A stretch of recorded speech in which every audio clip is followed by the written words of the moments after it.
You're listening to the Boxing Coalition. And it just broke the guy's heart. The guy had nothing left, and he knew he couldn't last another 4 or 5 rounds. Ricky Wars just smashed his soul.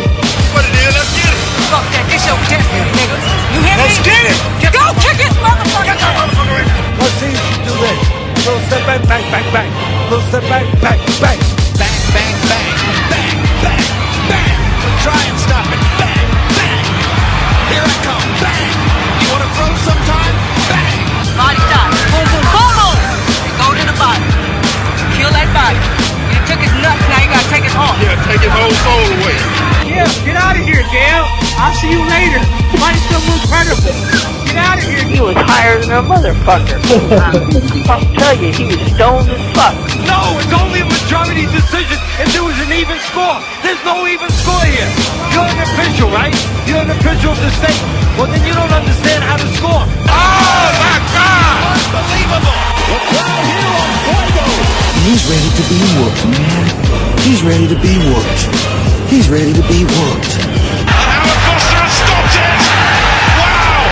That is going to be controversial. But you really liked to stand toe-to-toe with him in the 12th round, even if you thought you won the fight. It was on. Did you like that? I love you. Hello, and welcome to the Boxing Coalition, a place to discuss anything boxing. We have a rotating panel of hosts that consist of Kimo, Mao Alpha, Cam, Daniel Lim, and MV Chu. If you want to have your say, call in on Skype. Just add Box Coalition and get involved in the show. What's up, everybody? Welcome back. Welcome back. Kimo. How's it going?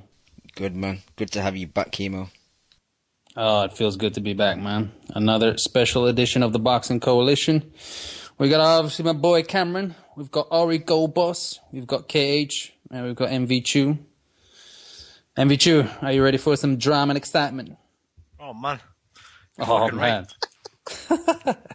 You're fucking right, I'm on.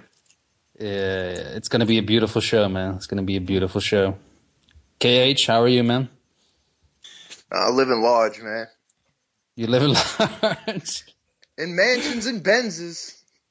Everything's good, man. Fucking been staring at an Excel spread file for about 3 hours straight now. You still flashy? That's it. Oh, and I see that Nauta has joined us as well. What's up, man? Yo, Kimo, no disrespect, but you a bitch. Yo, no disrespect, man. No disrespect. What noises does he make again when he's shadow boxing in the camera?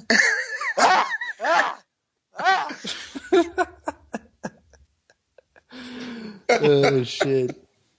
And we got Ari, of course. How's it going, bro? I'm chilling.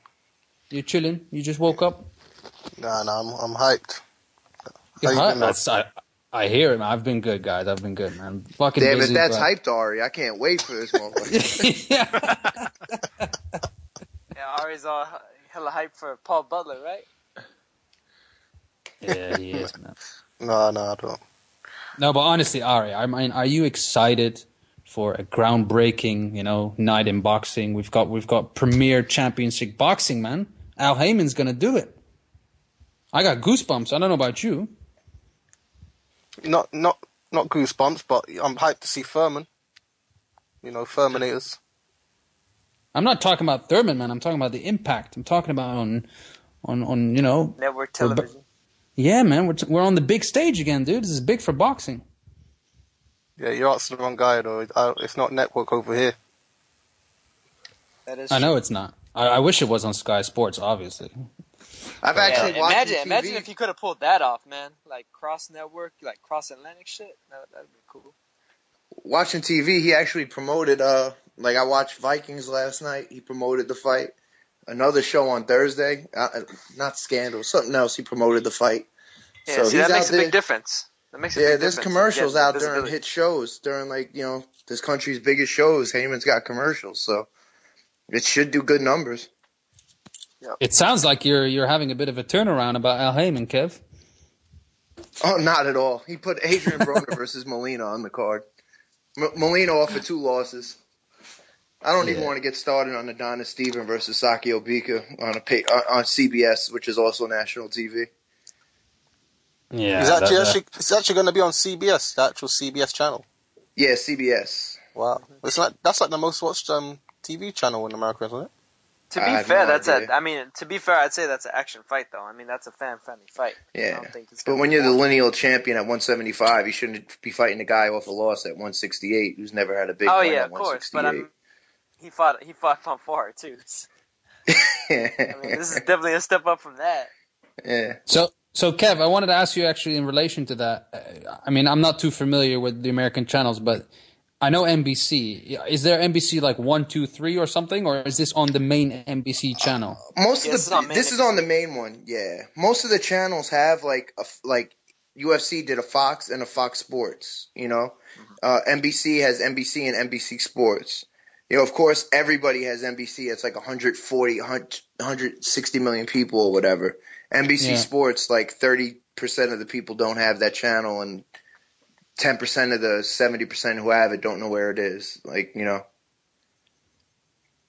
All right, so this is the big stage. It's pretty much just like it's almost like a minor league version of ESPN. Basically, these other network sports channels. Of course, ESPN is owned by ABC, so it's like they're all trying to compete with them on that level, basically. And of course, CBS is tied in with Showtime, so that's where a lot of that comes into. Keith Thurman, the Bird Whisperer. The what? The Bird Whisperer. The fuck do you mean? Oh, you ain't seen the video. What video? He was like, what was he using? Some instrument or something? Yeah, flute or something. Playing like a flute, yeah. What? The birds were reacting to it. He's getting into some spiritual shit, man. Getting into that Manny Pacquiao's mom voodoo shit. Nah, that's different level shit, man. That's some black magic motherfucking shit. Yo, I see we got another bum on the line as well. Kid J, what up? You there? Hey, what's going on, fellas? It's Shiming. You ain't fooling me, man. You ain't fooling me. That was terrible. What's good? What's Gucci? What's Gucci? What's Gucci? What's Prada? Man. What's up? Excited about these fights or what? What's that jacket, I'm fucking excited. Hey, man, but I'm just going to make it quick. I'll be listening because I'm still fucking working. There's a lot of noise in the semi, so I just want to say what's up to everybody, man. Hope you guys have a good show. I'll be listening in. Oh, you on mute, dog? Yeah, I'm going to mute myself, dog. You already came to me. I'm just listening in. That was quick. You sure you didn't press 1? No, man, I'm just nah, but for real, I am in the fucking semi, so there's gonna be a lot of noise. So I'm just gonna mute myself. Yeah, you mute yourself. And I'm gonna correct you bums when I gotta come at you. Did he leave? Another knockdown. First. I'm gonna mute myself. The Chicago area. Another knockdown.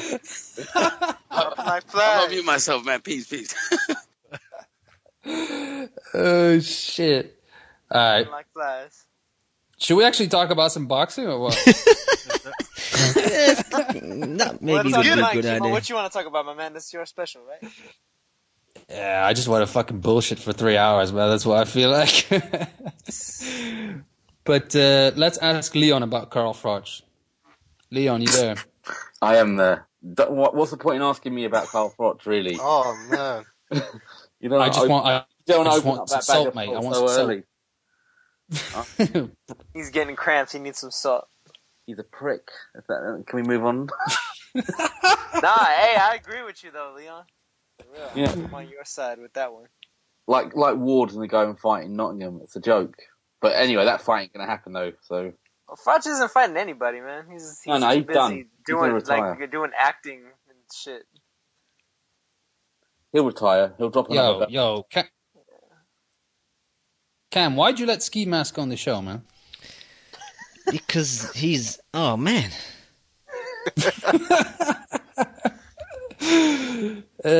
Shit, here we go. I'm ready for a terrible fight prediction. Ski Mask, are you there? Ain't nobody wanted me on this little pussy ass show. Oh man.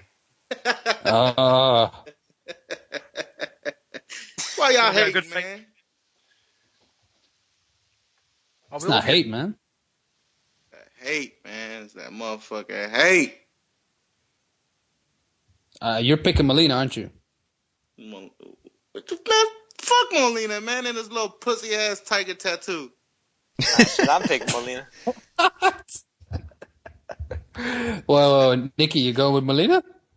Yeah, I'm picking Molina, man. I think Broner hasn't shown me anything that really says that he's changed. I mean, what's he gonna do? Stand in front of him and throw combinations and get fucking smacked upside the head with an overhand right? But he's the can man. Anybody can get it. Any cuisine can get it. Mexican, American. Adrian the rape problem, Broner. Yeah, but not that. I mean, are you now picking with your heart or with your head, man? I'm serious. Well, I mean, to be honest, I think it's I think it's actually I think the odds should be closer than what they are. You know, like Broner's a big favorite and everything, but I think it's a fairly even fight. Just in terms of the fact that, I mean, Molina's knocked out better guys than Broner. I mean, Broner, of course, has knocked over a couple better guys than Molina too. So, I mean, that's how I see it, though. Who's he knocked out better than Broner? Man, I think the way he did Hank Lundy and Mickey Bay, I mean, what? Yeah, but he lost every second of every round to Mickey Bay until he dropped him in the end. So it's like, Mickey Bay is I don't know if Broner. you can bail that out all the time. Are we saying Mickey Bay's better than Broner? If Mickey Bay were to fight Broner right now, I'm not sure if Broner would win that. I mean, he struggled like life or death against Emmanuel Taylor. What? Nah, man. Broner would beat him. Come on. Are you honestly rating fucking Mickey Bay? What the fuck has he ever done? It's not even so much about rating Mickey Bay as not, you know, Broner. I think his confidence has been shattered, and I just don't think he's as good as a lot of people thought he was going to be. I disagree. Go on, Chu. Okay, so Lucas Matisse couldn't. Okay, Lucas Matisse fucking destroyed what was left of John Molina. Adrian Broner, he was in against a bigger puncher than Molina in Marcos Maidana. Marcos Maidana couldn't knock him out. Hit him a lot of times flush. I actually think the Marcos Maidana fight is really a barometer because Marcos Maidana has probably got a little bit more skill than John Molina. And John Molina doesn't punch as hard, so basically the point is if Marcos Maidana can't knock him out, John Molina's not gonna. And I'm not sure if you could necessarily say that he doesn't punch as hard if you haven't felt both of their punches. Well, listen, Maidana's a welterweight. Molina's coming up from lightweight. So Maidana used to be a light welterweight. Still the division below light welterweight. You know, so no, I think Maidana's knockdown and knockout record, as opposed to who he's knocked down and who he's knocked out, speaks for itself. That he is a harder puncher than Molina, man. I mean, come on, he's dropped a lot of solid chins. You know, like you got to give Maidana credit. He has tremendous power. No, it's not about not giving Maidana credit. It's about rating the two of them in comparison to each other. Man, I'm saying, what the fuck has Molina done? Man, fuck that motherfucker. He's one-shotted guys. That's what he's done. Yeah, He almost one-shotted Matisse, the Mr. Machine, Mr. fucking Unstoppable Force. He almost one-shotted him too. Yeah, but he was never like in danger of being knocked out. Come on. Who one-shot Matisse? Yeah, he didn't one-shot him at all. He just dropped him a couple of times, and they weren't like heavy knockdowns. In that very first round, without any setup, is what I'm talking about. Maidana normally is grinding guys down. Let me tell you something, man. John Molina got a bunch of fucking hair grease, man. Fuck that motherfucker. Okay. Yeah, thanks. Elvis Presley do-ass motherfucker. No, but I'm just gonna ignore what you just said there, John. Yes, just ignore him. I think that Matisse fight's very overblown, that Matisse-Molina fight. I think outside of those two knockdowns, like even in those rounds where he knocked him down, like Matisse was still beating him and beating him up. I get and that. And after like the Matisse, fourth round, Matisse, or whenever that second knockdown was, like Molina wasn't even competitive. He was just getting drubbed. Yeah, well, I mean, I'd say Matisse is a more skilled fighter and a bigger puncher than what Broner is. Oh yeah, of course. I don't know. Able to kind of bob and weave on the inside and smother him. I mean, Broner, I don't know, man. Just he was getting hit so easy against Emmanuel Taylor, and I don't even really rate Taylor that highly. And so I think this if fight Molina's actually, able to clip him. I think the matchup actually tells a lot, like what his people think about Broner. Like this, only thing we learn from this fight is if Broner is a complete bum or not. Like if he gets knocked out by loses to Molina, like he's done. Like you're never going to see him again earn big money and do big things. Like, but a win over Molina really doesn't prove anything. Like, you know what I mean? Like that's why I don't see the point of the fight. Like there's kind of danger for nothing. Like if there is danger, like. You can't be losing to John Molina if you're supposed to be like a title contender. Like I don't know. Of course, it might just be that they might just be tossing him in the deep end, seeing if he swims. Basically, seeing what he's got. Molina's record recently is horrible. He's lost 3 out of his last 6 fights. He's not like he's on a run. To be honest, I think he's fucking done. Who's he lost to? I mean, who's Broner been fighting? Oh man. Yeah, he lost 6. Oh man, is this a Nauta special? What's up, Lim? You over there? You're out there giving Peter Quillen that work? Or what? I'm hyped for the Nauta special, man. Nauta, what's up, bro? What's up, Lim? Oh man.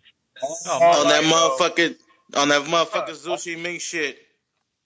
All I know is that what about Sushi Ming, man? He's getting underrated. All I know is that there's going to be boxing on Saturday. I know they're going to box. That's all I know, and that's all I'm saying.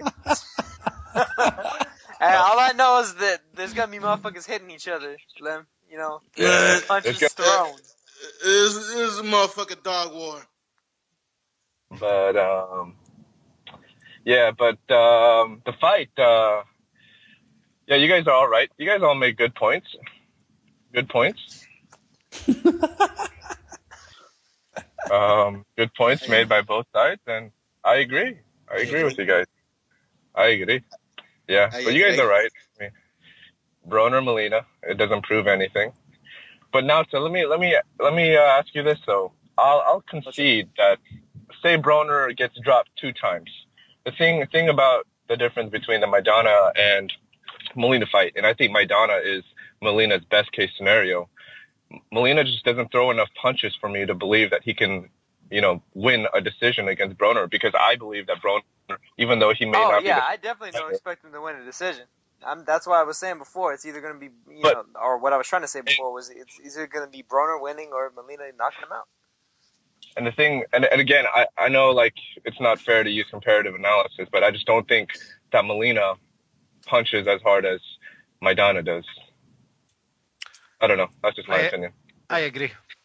I agree as well. All I was trying to say was I wouldn't put them out of the same realm. I'd say they're around the same area. That's not what you were saying. You were saying Molina hits harder. No, I wasn't. You need to clean your motherfucking ears out, nigga.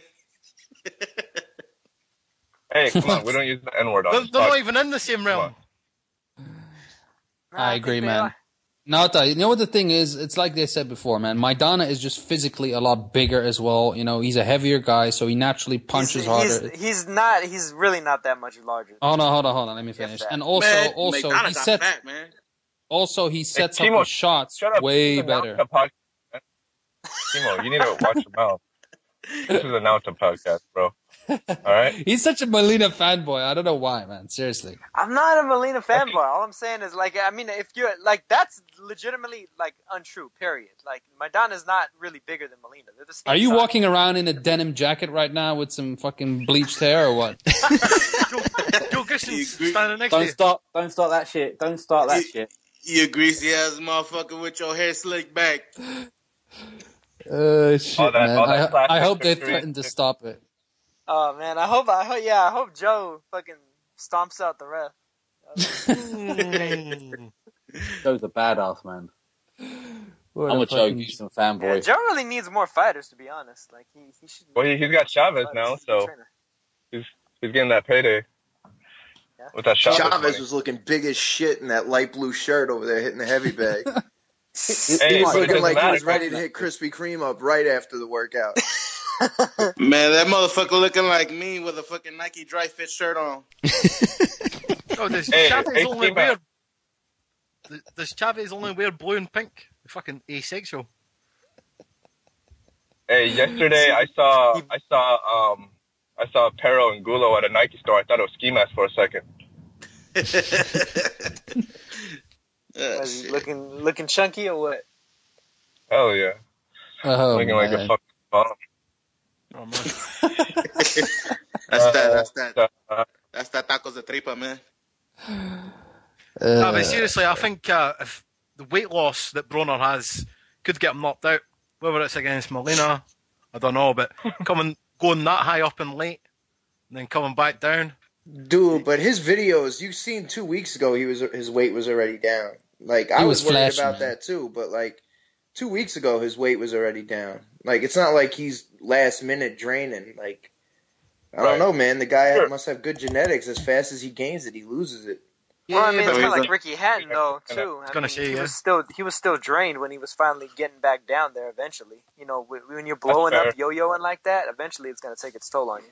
Eventually it's going to bite you. Yeah, but like Kevin said, I think Broner is blessed with good genetics because his speed, as much as I don't think he's that much of a power puncher because I feel like he slaps with the majority of his punches, I mean, I give him full credit for his hand speed. His hand speed is second to none, and that's all genetics right there.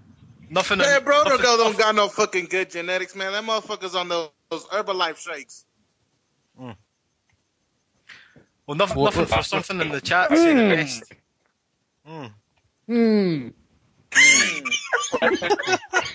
Oh, man. hey, nah, but for real though, like, I mean, if he really has great genetics, I don't know why his dad looks like a bowling ball.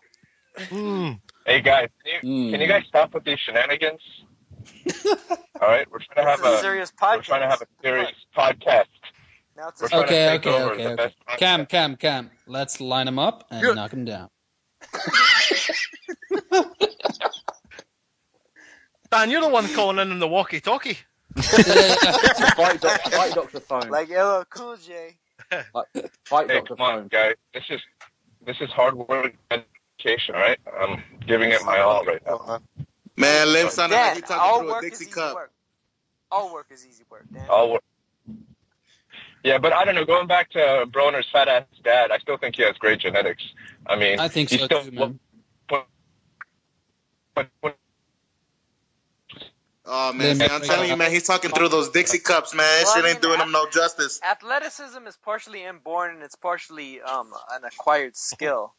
You know, that's sharpened, and you know he at least sharpened it like in his younger days to allow him to be as good as he is. But I'm not so sure he's necessarily sharpened him up. The thing is, man, people complaining about the weight. I think it just comes with the territory. You know, it just comes with the territory. I disagree with that. I feel like athleticism is, I mean, maybe not entirely inherent, but I feel like the majority of it is absolutely inherent. You know, you can't improve hand speed to that much of Broner's extent. I just feel like he's naturally born with that shit. Well, I mean, it's not even necessarily just about the hand speed, but about keeping up the hand speed over a long fight. And he does that without getting winded.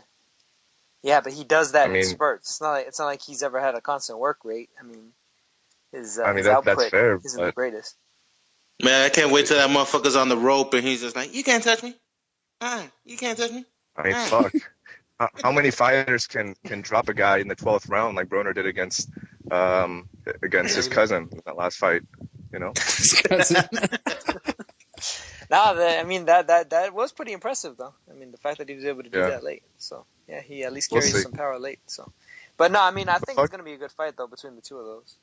So what's your prediction, guys? As they said on Corner to Corner, not many in the history of boxing have ever accomplished what Adrian Broner did.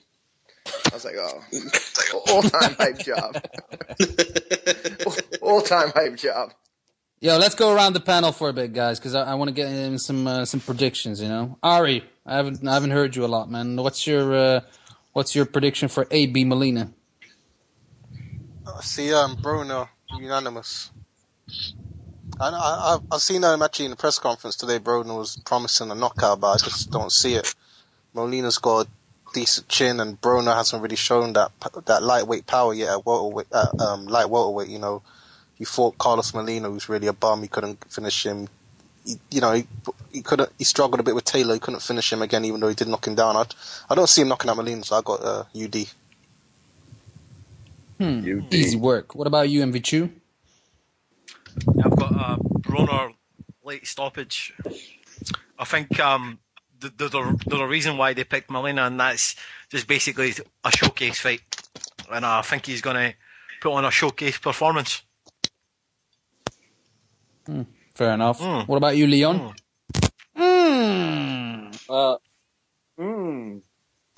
Well, Gabe.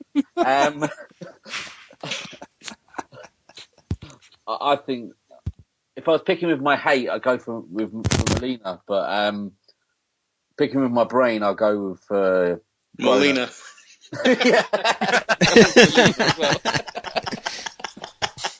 I've got Broner UD.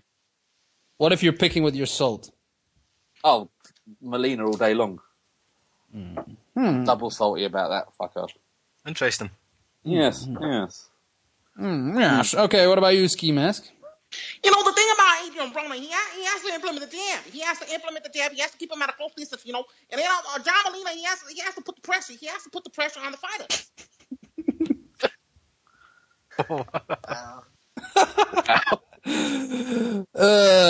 We got another knockdown. I don't know, man. I got AB all day about billions. Why? Because he's about to knock this motherfucker out. So you got. I don't know, man. I don't really rate John Molina that highly, man. You know, I don't know, man. That guy's just, what kind of a prediction is that? I don't like his motherfucking tiger tattoo. That's just Ski mask. That's the type of motherfucker that he has a koi fish on his thigh, man. Fuck that motherfucker with his Elvis slick back hair. Adrian Broner's just too flashy, man. He come out with the Son, jewels. you dropped that slick back hairline like 4 times, son. Hell yeah, man. You know what, man? I don't know. I'm gonna order the upset special that you say it at least one more time before the next prediction. Ski Mask, honestly, man, I'm calling you out. Give me a real fucking reason, because all you've been saying is BS. Come on. Look, man, I'm about to tell you the seriousness, man. Adrian Broner. Broner. I mean, his boxing skills are shit, man, but I'm just picking this guy. No reason. I'm just picking AB because it's just destined to be. There you go. You know what? You just convinced me. You really did, man. Nauta, you're picking Molina? Well, yeah, sure. Why not? Why not go for the upset special? Why not? But wow, but you got to eat crow though later on, man. All right, either way. But I mean, it's either going to be Molina. Wait. You don't see Broner knocking him out. I'm talking about Crow. Yes, Crow him, feed him up. Oh, yes. Hey, man, you need to eat that crow for Avalos, you bum-ass motherfucker. You bum. Eat that salty whatever, man. Like, y'all can root for the home team all day, and I can't. With your bummy pick. Eat that salty fucking crow, man. Now, the thing about Nota is, he'll make a prediction, but he won't put any kind of weight behind it, and he'll just be like, "Oh, fuck it, I don't care if your guy lost." But then Nota, if you make a pick and your guy loses, you have to kind of, eat your crow. You have to own up to it. You can't just get, "Oh, I went for the home fighter." You just gotta take it in the chin like a porn anybody star, could man. pick That the was the favorite. truth. All you had to, because all you if had to do, Avalos knocked him out, all you had to do was listen to the Anybody Big Drama could Show. pick the favorite. All you had to Bet do the was listen to the underdog. Big Drama Show with Kimo and MV2, and I explained exactly how Frampton would probably beat him. But That was no rooting show. for Avalos. That wasn't a show. That was a disaster. Kev, I agree with you. It was the Big Drama Show, though. Big drama show, yeah. This big drama show. Fucking bum. You still haven't ate that fucking crow. Eat that crow. Eat that fucking crow. That salty ass crow. Fuck crow. Honestly, this crow thing, who gives a fuck? Yeah, I'm with Exactly. you. That's my point. He's on a diet, so he want a Diet Coke with that shit. Give him the motherfucking Diet Coke. Wow. Yeah, give him it. Yeah. Anyway, let's move on to KH because he's not picking the favorite, is he? No, of course I am. I think that's a cop out, man. You're nah, but I originally picked 11th round TKO for Broner, but I changed it to unanimous decision because I can't ever get more than 10 points anyway in a fucking prediction league. So I don't know. I just don't rate Molina at all. I just don't. I'm a huge Broner fan. I'm high on him. I like him. You know, he's fun fights and all that. I also think he's very limited, but like, if you can't beat Molina, then I don't know. Why didn't anybody ever hype you up ever in your life? I agree, man. And to be honest, I think Molina's actually done. I think he's taken too much punishment, and the reason why I went away from the TKO is because Joe don't play. Joe Goosen ain't throwing in no fucking towel. he'll leave you out to die, man. He'll let old boy's getting taken out on a stretcher before a towel gets thrown in. He's not gonna go down like Billy Briscoe. I mean, Molina could take a good shot too. I mean, look at how many he took from Matisse. Does Broner hit that hard? Nah, but taking all those adds up, I don't know. When you come in that flat after taking that type of ass whoop in the next fight, I think it's telling. And I think it's good that he got back to Goosen's gym because, like, Goosen's known for training real hard and hard sparring sessions, but that might not be what Molina needs after catching that Matisse ass whooping. I wouldn't even say that he came in against Soto flat. I think that he just can't box for shit, and then Soto outboxed him is what it was. Yeah. He's just a shit fighter, man. He's never been that good, and the fact that he's knocked out. You disagree? He's got a better resume than Broner. Another knockdown. Wait. Are you fucking serious? Who has a better resume than Broner? John Molina. I disagree. What's Broner's biggest win? Paulie Malignaggi. Paulie Malignaggi, DeMarco. Okay, Mickey Bay's better than him. Gavin Reese. Yeah. You know, you got a point, actually, Drew. You kind of quoted me there. I don't rate Malignaggi. John Molina is underrated. He only needs to catch you once, but that's a good win. Beating Ponce de Leon's a good win. He didn't win that fight. He didn't win that motherfucking fight, man. The motherfucker and Abner Mars knocked Ponce de Leon's block off. Yep. Still says a win on Box Rec, so just saying. No, that's true. Jew, you're right. But just saying. Jew, you're all right, but I'm also talking about like the eye test. I mean, Molina is just not good, man. I've talked about this with Lim on the Big Drama Show. You know, like he throws he throws one punch at a time. You know, like he never sets up his shots. He's just fucking winging it one punch. Like it's easy to see it coming. You know, only bums like fucking Mickey Bay got clocked in the end. But Broner is good enough to avoid this shit. Mickey Bay was just too busy doing the hood salute. The other thing is he should have been good enough to avoid it from Carlos Molina too, the other guy. Yeah, but he was just. And Carlos Molina did rock him at the end of that second round when he When did that happen, guys? I heard you say this before. Yeah, he did. Kev, when did this happen? I've never seen that in this fight. It's because the fight's nowhere to be found. You can't even download that shit. Simbros don't even got that shit. he ate a right hand. He ate a right hand, and then he sidestepped back to the ropes, acted like he didn't get hurt, and started screaming at the crowd. Meanwhile, he was on wobbly legs, and then the bell rang, so he went back in. You know, he did the typical AB, get punched in the face, and then shake your head and say, "You can't hit me." You can't hit me. You can't hit me. You can't hit me. You can't hit me. Gotta love that move. Yo, Dan, we're getting a lot of noise off your mic. Man, you could have swore it was me breathing on the fucking mic. He's got that fight doctor phone. Yo, fuck the fight doctor, that piece of shit. The motherfucker fight doctor, bitches. Ugh. Okay. Yo, the fight doctor on Vladimir the Boxing Klitschko Boys. is a bum, okay? Jack Johnson knocks out Vladimir Klitschko in 2 rounds, okay? Bitch go. Brian Jennings knocks him out in 1 round. Okay. Do you think Zab Judah is faster than Manny Pacquiao? I'd say the Judah that Mayweather fought. Why are we talking about that? You've gone off piece, Man, fuck Zab Judah, man. That motherfucker got a big ass forehead, man. No, because if you listen to the boxing voice last night, I thought guys, wait a minute. If you listen to the boxing voice last night, the fight doctor called in and he said a 28-year-old Zab Judah is faster than Manny Pacquiao. With one shot, he is. With no, he's not. He's not. That's fucking ridiculous. Hey, who got a bigger forehead, Zab With Judah one or shot, David Judah was Alexander? fucking fast as shit, man. Absolutely not. Absolutely not. I totally disagree. Zab Judah is not faster than Manny Pacquiao, prime for prime, even at this stage. I agree. So let me ask you a question. He wasn't saying prime for prime, though.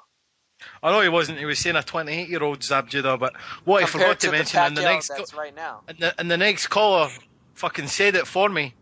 Okay, a 28-year-old Zab Judah is fast, but so is a 29-year-old Mayweather. This is a 38-year-old Mayweather who's going to be fighting on May the 2nd, so it's a bad comparison.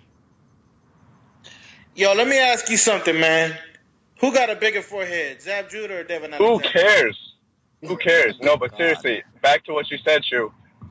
Like, you're exactly right. Not only is Mayweather 9 years older, but also the fact that Zab Judah, he's predictable as shit. He throws the same combinations over and over again. The thing that makes Manny so impressive as a combination puncher is that he throws them from all fucking angles, even at this age. So it's not just speed of a single punch, it's the combination of those 2, 3, 4 successive punches at a time. Hey, why you mad, though? No, because the discussion of these guys' forehead is absolutely retarded. That's why.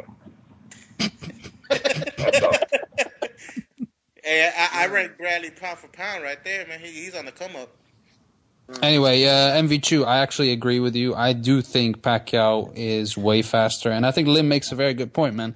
Judah throws very, very predictable shit. I mean, he just jabs, left hand, or he throws the uppercut. That's about it. You know, that's the only thing he threatens with. Pacquiao is, especially in his prime, man, he was way faster than any Zab Judah. So, I agree. But who made that point? Was that the fight doctor? No, it was a fight doctor. Ah, fuck this racist piece of shit, man. Hey, isn't Fight Doctor the same faggot that said, well, look at how Mayweather did Ricky Hatton, and we could say Ricky Hatton is Pacquiao in his prime, right? Come on, man, that's fucking retarded. When he said that, I was like, this guy doesn't know shit about boxing. Totally, I agree. I agree totally. I mean, dude, you can't even put Ricky Hatton and Pac in the same sense. When you say Ricky Hatton, first thing that comes to mind is that fucking knockout he got. Come on. Yep. Yeah. See, I know we've not really talked about it, and I know we're sidetracking. I just want to say one thing. Manny Pacquiao knocks Floyd Mayweather out, and I can't believe how many people call into the boxing voice. 90% of them say Mayweather's going to win. Listen, if he does win, it'll be on points, and he'll sneak it. How's he knocking him out? He couldn't even knock out a jury. He'll sneak it by outboxing him? I think Mayweather by a point. By points. I don't think he's gonna knock him out like all these idiots are by saying. a point because if the judges decide to just score ineffective bullshit, that's just a bunch of volume. To be honest, I think this shit probably might be a draw, man. True. A controversial draw. But he didn't knock out a jury. He fucking knocked him down 5 times. He couldn't finish him knock him out, though. I've never even because he was seen running Floyd like a little bitch. I've never even really seen Floyd on his back. Oh yeah, so. and what's Pacquiao already complaining about Floyd doing fucking months before the fight even starts? Yo, he couldn't knock out Algieri. He could Provodnikov. Provodnikov's a beast. So you're trying to say that Provodnikov is a bigger puncher than Pacquiao now? Yes. He is. He is. He is. Why are we going off on this tangent of triangle theories now, man? Come on, dude. Because you started it, man. Because you brought this up. I know, but I want the casual fan to listen to the Boxing Coalition. I just want a 5-minute segue talking about this fight. And I want you to eat that throw Monday after the fight. I'll bet you money on this fight. I've already debated. Hey, come on, you don't want to lose more. Yeah, who's in the fucking tunnel, man? That's Dan, man. Dan, your background noise is how really much bad. you want this time? That's not me, man. That's King J. 20 again? That ain't me. I'm muted.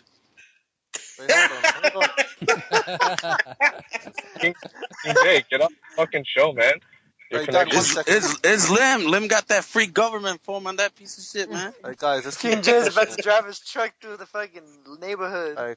Hey, come on, guys. Let's keep it professional. All right, Chew, £20 bet again. 20, but no supplement bets Hey, about Ari, who gets don't- knocked out Ari, and shit. don't Winner, rob loser. you. No, hold on. Don't rob you. So £20. No, not knockout. I bet that Mayweather wins £20. You bet Pacquiao, yeah? Yeah, I'm betting Pacquiao. Okay, deal. I've got that. All right. I've got it. Okay. Man, bet him the pay-per-view. I like taking your money, to be honest. Hey, fuck Because it. Scottish pound's more fucking valuable. If he's confident that Pacquiao's gonna win, bet him the pay-per-view. Yo, whoever thinks Mayweather's knocking Pacquiao is fucking retarded, man. No, we're not betting knockout. We're just betting win. No, that's why. Bet him the pay-per-view. If you win, then MV2 has to pay your pay-per-view. No, because pay-per-view's cheap. They don't do pay-per-view, man. No, we do, but it'll be cheaper than £20. Exactly. You know damn well Chew doesn't fucking buy pay-per-view. Come on, dude. He's with Ari. Nah, but I do for special occasions, and that's a special occasion. I'm paid for it. Yo, I think me and Leon are the only people that pay for boxing on the coalition in the UK. No, man, I paid for the Fox Groves 2 card. Pay for everything. I paid for that. No, I meant from the UK at Nota. Ah, okay. So, Asamara bums don't count then, huh? Come on, man. Streams are too easy. Last pay-per-view Kimo paid for was Groves. Kimo. I only pay for a George Grove T-shirt, man. That's the only shit I pay Hey, for. shout out to Hamada UK. We got to talk about Zoe the God. Nope. Who's Zoe? Shiming. Hold on, I just want to go back the to Chew, biggest man. draw Because, in boxing. yeah, fuck that bum. Anyway, I want to talk about what you just said, man. Listen, Chew, I mean, I understand. I'm also, like, in kind of, on your side, whereas I think Pacquiao's going to give him trouble, but a knockout, that's pretty far-fetched, man. I mean... The first thing I said was, yeah, Manny's going to knock him out. To be honest, it's hyperbole. It probably won't. But if anyone's knocking anyone out, it's Manny. of course. Of course. I agree. Wait, isn't that what they said against Marquez, too? Oh. What? That's what they said against Fuck Marquez, your too. triangle theories. Fuck this Marquez fight. You know what, It's man? not, Something it's that really... not a triangle theory. It's It is a called triangle theory. comparison. I hear this shit all the time from Formos. You said if anybody's gonna knock anybody out, it's gonna be Pacquiao. That's what they were saying about Marquez. Oh, Marquez is too old, and this is the new improved Pacquiao with Manila Ice right hook. He's gonna knock Marquez out. They said that. Who said that? Who said that? They fought three said, times. What are you They said talking that about? every single time they fought him again. They said it every single time. Freddie Roach. Microeconomics. Goddamn business. Freddie Roach's bitch ass never shuts the fuck up with his stuttering hoe ass. So Why he'll you? never Wow! talking about how he's gonna knock everybody. Whoa. You've got fucking issues with the wild card. I don't know what your problem is. Hey, come on, man. I got Freddie Roach right next to me right now, bro. If you want to start, I got him on the phone. If you want to speak with him, man. All right. Man. You guys are pussies. Come on, guys. Ski mask, come on, dude. Jesus Stop that Christ. bullshit. Guys are trying to get us kicked off the airwaves. Yo, this motherfucker I'm Lim is fucking skydiving. Hey, Lim, come on, you have to sort it out. These months and Rios is on the line. Lim, that California breeze, man. Well, what do you do when you get the Box Coalition phoning you? Do you decide to go your errands and stuff, man? Get a room. Quiet. You're my boy. The only reason I'm saying that is because when we first started, you used to slag the fuck off my mic. Now the tables have turned. But anyway, Neota, to your point. Things then To your point, Neota, you're saying what typical Formos say. Oh, Marquez is a counter puncher. True. Oh, if True. he's wait a minute. Let me finish. Let him alone. Don't start fucking yelling hell, for each Nicky. other. Okay, Let let me him finish my talk. sentence. Let him You're talk. saying what all the Formos say. That Marquez gave Pacquiao all kinds of problems, so therefore Floyd Mayweather's going to cause him problems. That's not what I was saying. But A and B doesn't equal C. Triangle That's not what I was theory saying. doesn't make sense. That's not what I was saying. Then what are you saying? I was taking the piss out of you because you wanted to say that, oh, if anybody's going to knock anybody out, it's this guy. So I said, well, isn't that what they said about this guy, too? That's a triangle theory. That's a completely different fight. No, it's not. It's not about the fight. It's about what they said. You're talking about what they're saying about what's going to happen. I'm talking about what they said was going to happen and it didn't. All right, last thing. I want to free up everyone else. Okay, I just want to say, people keep referencing that Timothy Bradley. I'm talking about the boxing voice here. I've heard multiple calls saying Timothy Bradley caused Manny Pacquiao problems. No, he didn't. No, he didn't.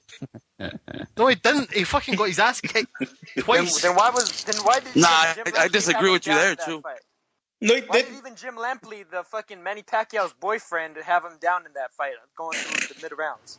Nah, I disagree with you there, too. Manny Pacquiao was lost for the first 5 rounds against Timothy Bradley. No. Lost. You fucking Lost. idiots. Oh, my God. Man, Okay. fucking Pacquiao's mom fucked up Bradley, man. This is some bullshit. She put a hex on my boy, man. Chew. These are probably the people that were picking Bradley as well, yeah? And they probably scored the first fight for him as well. I mean, I don't know what people want to say, man. He fucking Well, whooped it's Bradley easy to get the twice. picks when you're picking the favorite. True. Honestly, though, man, he whooped him twice. There's no fucking debate around it. I don't even know why people are taking that as a fucking reference, man. Seriously.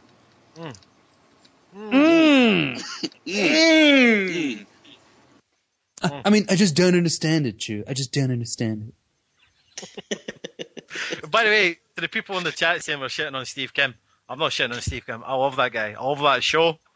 It's probably my favourite show. Steve Kim is another greasy fucking lying. motherfucker, man. He said my favorite show. He's lying his ass off.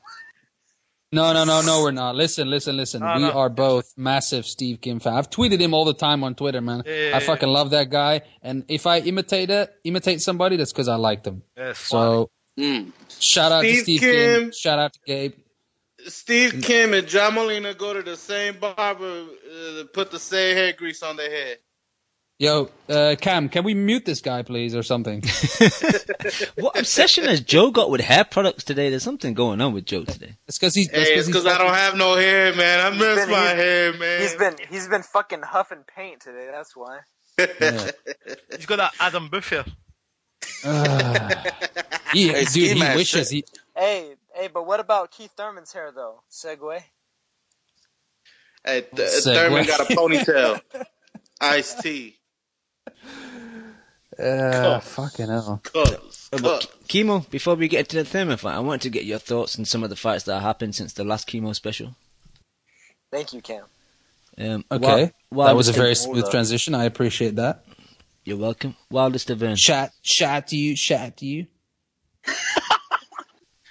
Kamala in the chat room. Shout to the guys. Wildest event, Kimo. Shout to the chat. Wildest event, man.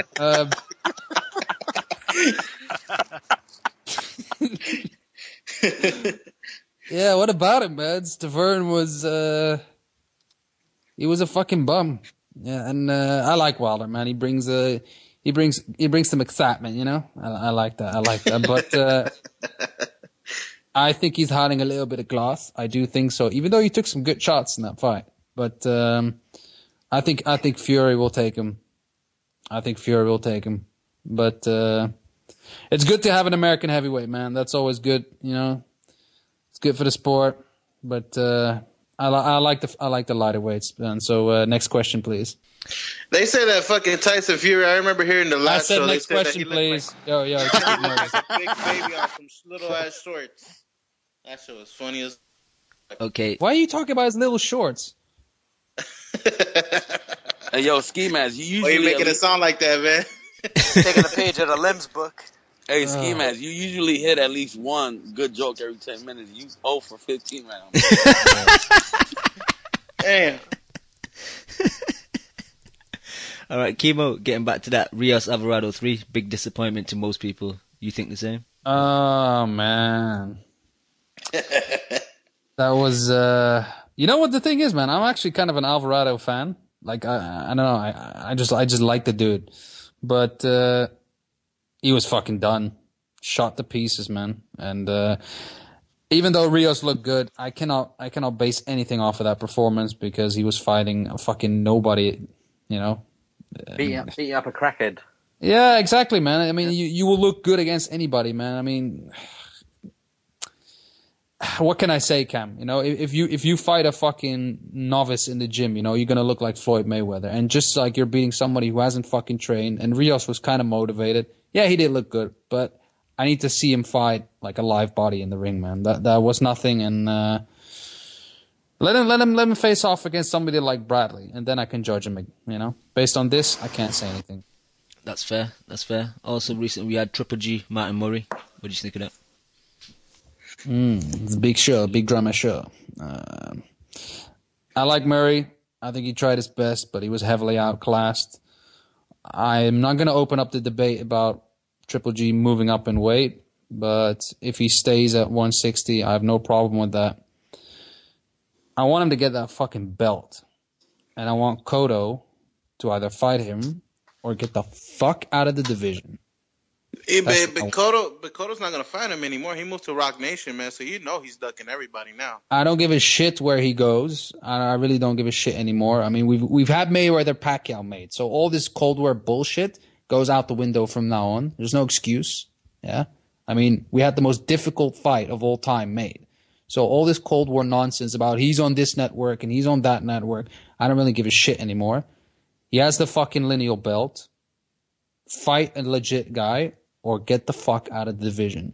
Yeah, I mean, theoretically, the only thing that would stand in the way is if, like, Triple G was with Hayman, because, you know, the Hayman-Jay-Z thing ain't gonna happen, but, I mean, that's not the case, so Cotto needs to put up or shut up, because Golovkin's coming to take his motherfucking lunch.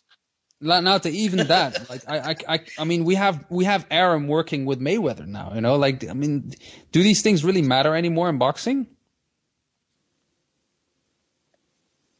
Hello? Well, not to us as much as the people that actually put on the fights. I think when you give your word to someone, you should stick to it. Meaning what? So who gave his word to who? Sorry, I kind of caught the end of that. Are you talking about Cotto leaving? You see the fight, Chief? What fight? Are you talking about Golovkin Murray?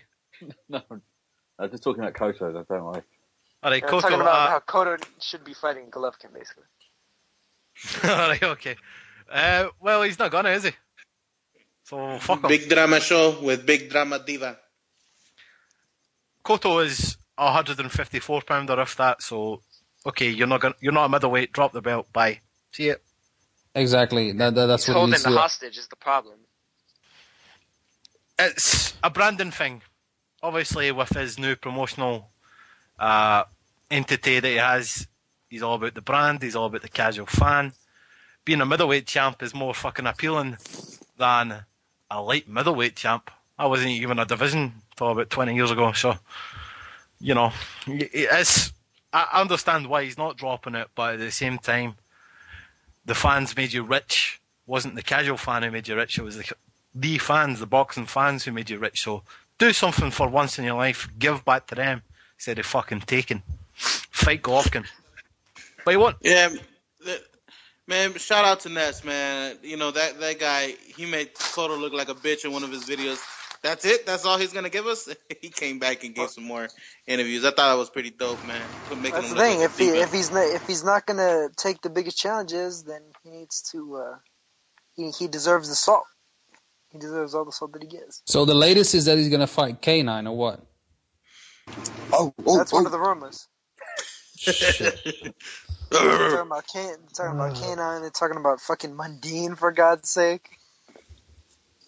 That's the the fucking biggest bullshit ever, man. I mean, see, like, I know there was the rumors about Lara, but he ain't fighting no Lara, and it's kind of a shame because that would actually be intriguing, at least. You know, you think that he might have a chance to lose in that fight. Fuck it. Cotto Margarito 3. Fuck it. Bring Margarito back. You know, I'd watch that shit, actually. Yeah, you know, that's the thing. Margarito was getting to him in those last couple of rounds, man. Man. would have just let it go on. Oh, man, I want to see them on some BKB shit. What I don't understand, you know, Roberto Duran used to go up to fucking super middleweight and fight guys like Iran Barkley. He was like 5'6". And he still fucking won. I don't understand why these. Listen, it's a brave sport. I'm not doing it, so I'm not going to call these guys cowards. But the precedent is there. Sugar Ray Robinson. Yeah, but these are heavyweight. These are pound for pound legends. You know, you can't compare them as fighters, can you? I can compare them as men. Yeah, Where's the you fucking can. balls? But You know what I Durant's a psychopath. Yeah, Durant had some of the biggest balls ever, man. Yeah, I mean, he's a man. Yeah, Yeah, I mean, you can't Durant compare legends to these type of guys. Man. Yeah, you can't. Durant would spit in his opponent's face after the fight was over. These guys are fucking businessmen. Exactly. These guys are fucking businessmen. Fucking business. Fuck that shit. Get it out of the game. Don't want that there. Nah, see, that's why I like Kirkland, though. Because Kirkland's a fucking animal. Shout out to Kid Galabam in the chat. Oh, he's back. Yup. My boy. Yo, what I don't understand is why someone doesn't just, like, when Miguel Cotto's speaking in this third person point of view, like slap the shit out of him. Like, dude, what the fuck are you talking about? You know, like, stop this with the Miguel Cotto. Like, he's speaking for himself. Miguel Cotto, that is very disrespectful to Miguel Cotto. Apologize to Miguel Cotto now. That's fucking retarded, dude. I don't know how someone hasn't said shit about that. I've seen Keith Thurman do that as well. Do what? Yeah, he's. But yeah, but I mean, he kind of does it with, like, you know, jokingly in a way. I don't know. He but Keith Thurman's so outfits serious are, about it. His outfits are always looking good though, so it's cool. Like with Cotto, like is dead ass serious. Like he just thinks that he's the shit, and that's it. Well, when you start referring to yourself in third person, you know you're too far up your own ass, man. It's a WWF thing. Miguel Cotto have to train hard. But, yo, Kid J, hit us up with a Lara impression, man. Come on. No, hold up. Not yet. I'll do it right now. Hit us up with that local Mexican impression. You heard that Korean racist dude said that shit? Telling you, he's our boy and shit, man. But people on Twitter were right. That motherfucker's racist. I like Loco, man. Fucking Palestinians he was talking about. Pakistanians. Palestinians. Khan got to fight in Chicago for all the Palestinians, man. He's got to support. Shit. Anyway, what the fuck were we talking about? Shout out to the Pakistanians. You asked me a question, man. Yeah, I was getting your opinion on Triple G Murray. Oh, yeah, Triple G's a fucking boss, man. That's all I gotta say. Fuck Andre Ward. Whenever he starts fighting, then we'll talk about him and let him do his thing, man. Don't bring up Andre Ward's name, man. Fuck. All right, Kimo, two more. Frampton Avlas last week and Eubank Jr. Well, Frampton, man, I was having fucking goosebumps when I was watching that crowd, man. Holy shit. Belfast is fucking amazing. That was quite the sight to behold, man. And good for you guys, man, that it was on ITV as well, that a lot of people got to see that shit. Is there any word, by the way, on the amount of viewers that tuned in? 1.9, I think that was average. And I think that was peak. And 1.1 was the average.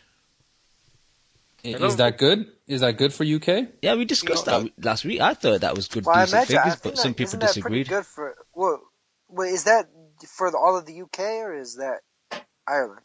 All UK. Yeah, so the UK's population is 65 million, so I think to get like almost 2 million just watching boxing, I think that's quite decent.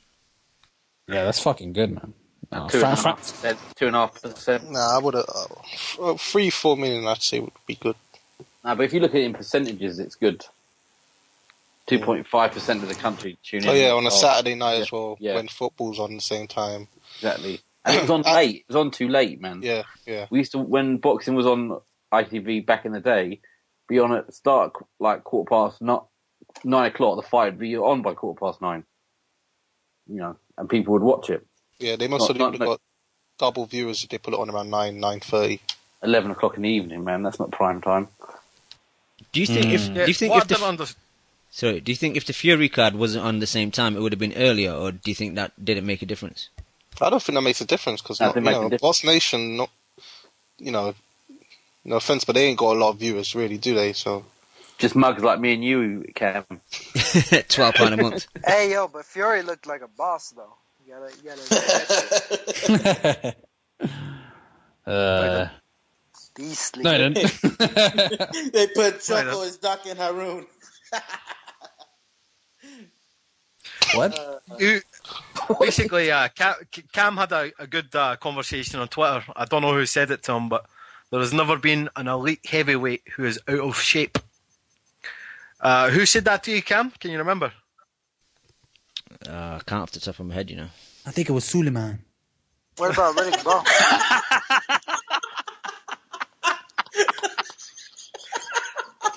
You're a piece of shit. You lost me. I fucking lost me. You lost me. I'm going to physically shoot David here. Oh yeah, Kimo, it was at SW_boxing voice. Anyway, the point is, Fury's a fat bum. Boxing voice. What? Fury is a good boxer, but he's out of shape. Yeah, but I don't think he has reason to fucking get in shape with all these bums, man, that he's fighting. I think he honestly doesn't give a shit. Look at the shape he's in, and look how easy he's just cruising throughout the fight. Like, it takes him no effort, man. I mean, the guy barely broke a sweat. Riddick Bowe was out of shape in a lot of his fights. Exactly. And look where he ended up. I think Fury needs a big fight. As one of the top heavyweights of the 90s. Of course, man. I mean... He beat Evander Holyfield, and that was it. Twice. I mean, even past his prime, he was whooping up on Galata, and I don't know.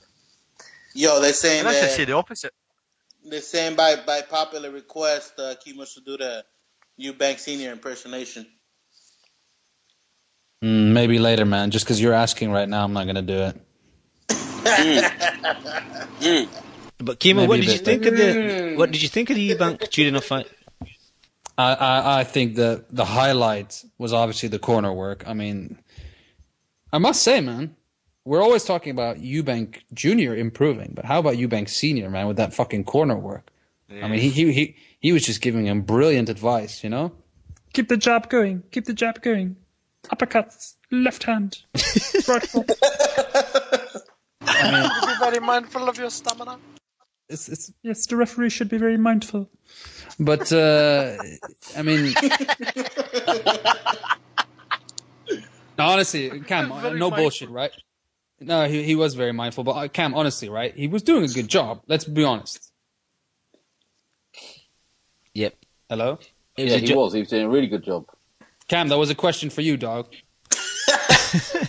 I thought Senior did a lot better job than the last couple of fights. But I just personally don't think that he should remain in the position he is. I think Senior needs to be sat at ringside. I think he needs to have a coach that's going to be able to get points across to Eubank Jr. Because even though his dad was telling him that stuff, it's like he wasn't even paying attention.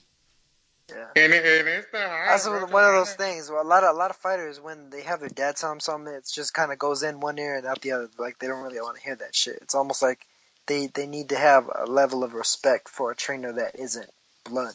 And also, like, Steve Bunce has a weekly show on Box Nation, and they were talking. I think Eubank Sr. was on there for about half an hour interviewing him, and they disrespect the British game quite a lot because they were up in Manchester training with the Smiths. I think Eubank sparred with Liam Smith, and he also sparred with Paul Smith before his fight with Abraham. And afterwards, they came out and saying stuff like that was the best sparring we could get. It had to do, you know what I mean? We couldn't get any better sparring and all that. And I think that's very disrespectful, man. Like, you go, you know, they're gonna blackball themselves. Like, they're gonna just, like, no one's gonna want to work with them in the UK because Eubank Jr. had something with your boy Gale, Harry. I don't know if you remember that, where they had a sparring session, and afterwards Eubank Jr. was saying I whooped Gale and stuff like that, and he's just gonna outcast himself, I think. They don't give a shit, man. They don't give a fuck. Well, that's what I like about him. That's what I love about him. Yeah, exactly. Same here, man. Like that. He's got that killer be killed attitude. You gotta love it. See in the how the fuck? Yeah, go on. In the 5-second clip I seen of Callum Smith fighting Eubank Jr., I thought he was getting the best of it. There's footage. In the 5-second clip I seen, yeah. Where did you see it? Ringside? I seen it on Box Nation. It was only 5 seconds, like. But... Was it Liam Smith or Callum Smith? It was Liam Smith. It must I think have been. it was Wasn't Liam. Callum. Oh, it was one of the younger guys, not the guy who fought Abraham. Yeah, it was a Eubank Special on Box. No, it wasn't on Box Nation. It was on BT. BT Sorry. Sport. Oh, Boxing Tonight. Boxing Tonight. Yeah, boxing Tonight. Yeah. And Come on. We slipping into a black hole. Come on. Yeah, fuck it. Aye. So one of the Smith brothers. Yeah, he could beat Chris Eubank Jr. Nah. The Smiths are fucking bums. What are you talking about?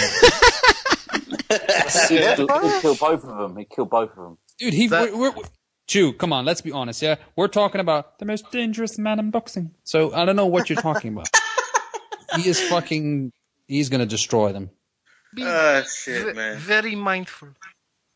Eubank Senior sound like a motherfucking Muppet. Yeah, it does like it does sound like. It doesn't. Kermit the Frog. Don't insult the man. Don't insult the man. Don't insult him. No, that's respect, assault. dog. That's assault. Chris Eubank Jr. is a beast, and I think he's got the talent to beat Golovkin one day. I disagree. I just think that in the 5-second clip I You saw, can't judge anything on 5 seconds, man. he was getting his ass beat. How many punches did you see? 2 What? punches in 5 I saw seconds. 1 punch. 5-second clip. 5 seconds. I'm just trolling. It worked. No, but honestly, Chew, honestly, I think though that he's got a lot of talent, like physically, like his stamina is out of this world, man. Like the way this guy throws power punches, he just keeps going and going and going. It's incredible. But he throws his skills out the window. That's my biggest issue with him, man. He's got a tall, lanky body, and he doesn't fight tall at all. And when he's gonna fight like somebody who can box and who's got power, you know, they're gonna make him pay. And that's the only thing I'm worried about, man. He needs more discipline mentally, because if he uses his talent correctly, I think he can get really far. I mean, he doesn't have the body to fight like this, man. He should have like a Vernon Forrest kind of style, you know, long jabs, straight rights, you know, like why is he fighting down like a brawler? Eubank isn't even as tall as Vernon Forrest, is he? No, I'm not talking about comparing their sizes, but I'm just saying the style. I mean, he's towering over most of his opponents, right? I mean, if you look at them physically in the ring, like Billy Joe Saunders, what was the reach difference between these two guys? I mean, it looks to me like Eubank had a massive reach advantage. I could be wrong. Eubank has long arms, but he's not really tall. I mean, not for middleweight. 6 foot. He's not? He's not 6 foot. He's 6 foot, yeah. Is he? I see him listed at 5'10". No, he's I 6 thought it'd foot. be more like 5'10". He looks fucking tall, guys. I don't know. Maybe it's just maybe I'm just not seeing it right, but he seems to be towering over a lot of guys. That's all I'm saying. And I don't think once he really gets to the elite level, he's going to be towering over anybody, though. They're all going to be his size. Most of them, anyway. I mean, he's Quillen's 5 feet what, 11. about 6? Quillen's about that height, for instance. You know, just to name one person. I don't know if he fights Quillen like this, you know, sometimes with his hands down and shit and throwing wild uppercuts, he's gonna get cracked, man. I don't think that's a very smart idea, but yeah, whatever. The fuck you mean, whatever? I do whatever I want. Loco, man, you can't just come in until we hit your intro. I'm just pulling a Ness when he's losing. Yeah, whatever. Whatever. Yeah, whatever. You out of control, man. You did. Anyway, I thought Senior was also a gangster, man, standing there with the fucking towel, wiping down his son in a 3-piece suit and it's a leather. Yeah, I was gonna leather say in the boots. fucking suit, in that tailored suit, man. That shit was fitted. Oh shit, man! And Yeah, that but curse as well. Kimo, what do you think of the ref, though, man? It's The ref called a wanted, satchel, dog. It's called a satchel. the ref wanted Trude enough to die. It's funny, isn't it? Was he a British You know ref? what? You know what? That's the thing. Refs should be a little bit more like that. You know what? Because I'm getting really sick and tired of these fucking refs stopping shit. Like, oh my god, he wobbled a little bit. Gotta stop it. Covering their own asses. That's It don't count if he ain't dead. Yeah, for real, man. This is some weak ass stoppages happening. Like, I mean, like every time a guy gets knocked down now, it's like they automatically wave it off. It's like there's a reason why you're supposed to be counting to 10, motherfucker. Like if he's still wobbly at 8 or 9, then wave that shit off. Hey, you got motherfuckers that wobble and they stop it, and they were giving Ricky Hatton a count, and this motherfucker was asleep. They gave Pacquiao the count too. Shooting-off got his ass beat so bad he started speaking. Hey, come on, that's disrespectful, man. Yo, they gave this motherfucker Fraj a count, and he fell asleep, woke up, and went to sleep again. Like, that shit was ridiculous.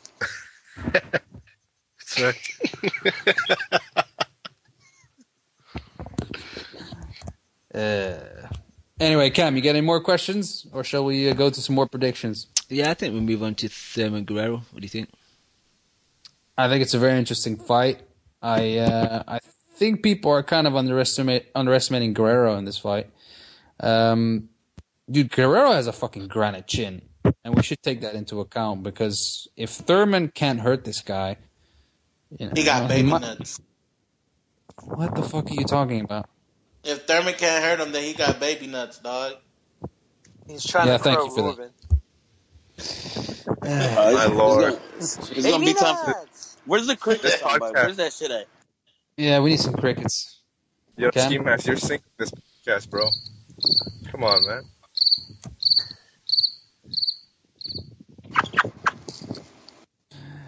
Anyway, I'll pick Thurman, but I don't think it's going to be decision an easy or fight. knockout.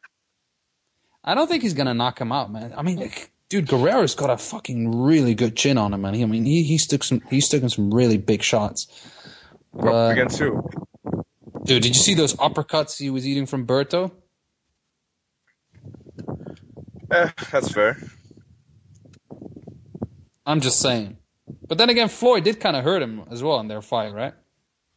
Yeah, he had him backing off. He stunned him a couple of times there. Yep. That's TBE, though. Yeah, true. TBE, good point. Well, and Comic Guy, rocked him a few times. I knew turned that him was into an going to alien. happen. Yeah, I knew that was coming. Japanese fighters, they don't count. I'm sorry about that. Dan, it does sound like you're skydiving, Dan. Lim, seriously. I'm telling you, Lim is literally, before he jumps off the plane, he wants to make one more point. Fucking Lim is doing wind tunnel testing for Ferrari or some shit. You know damn well that's your line, not mine. So get it straight, all right? Lim, go inside a fucking building, please. Seriously. Oh, shit. It's getting ridiculous, man. Anyway, I got Thurman by UD. What about you, Nata? I actually agree with that pick. I give it to Thurman by UD. I think Guerrero's got a good enough chin that he'll be able to last and survive if he has to do that. And Thurman's not really the type of guy that's really going to press him and and just put the wallop on him the way like Salido did and like Kamagai did. Thurman's really more of like a guy that likes to be at mid-range and lead you into his stuff. And Guerrero, I think, if anything, if he's getting hurt, he's not going to really walk in to the traps as much. If anything, I think Guerrero actually might be the one setting the traps, and it might backfire a little bit on him because I think Thurman will beat him to the punch. But I do think Guerrero will give him some trouble. Go on, Leon. I'm picking Thurman, but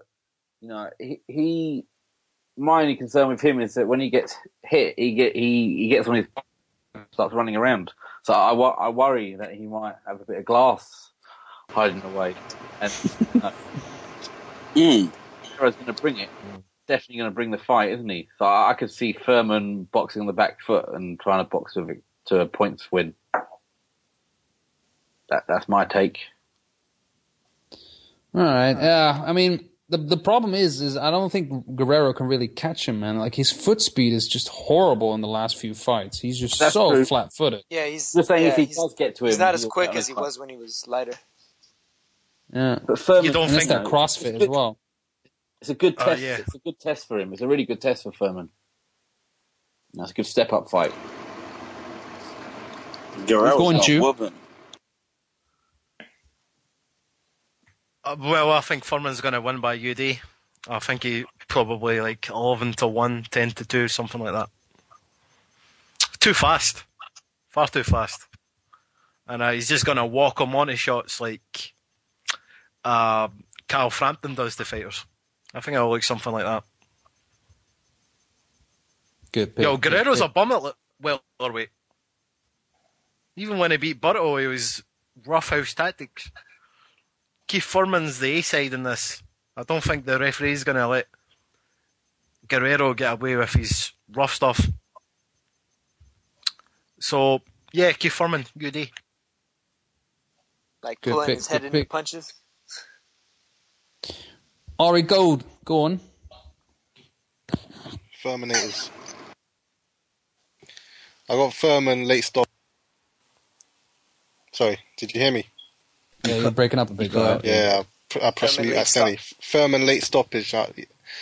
He can win this two ways. You know, he can do it on the back foot if he wanted to, the Bondu style. You know, Guerrero's got slow feet.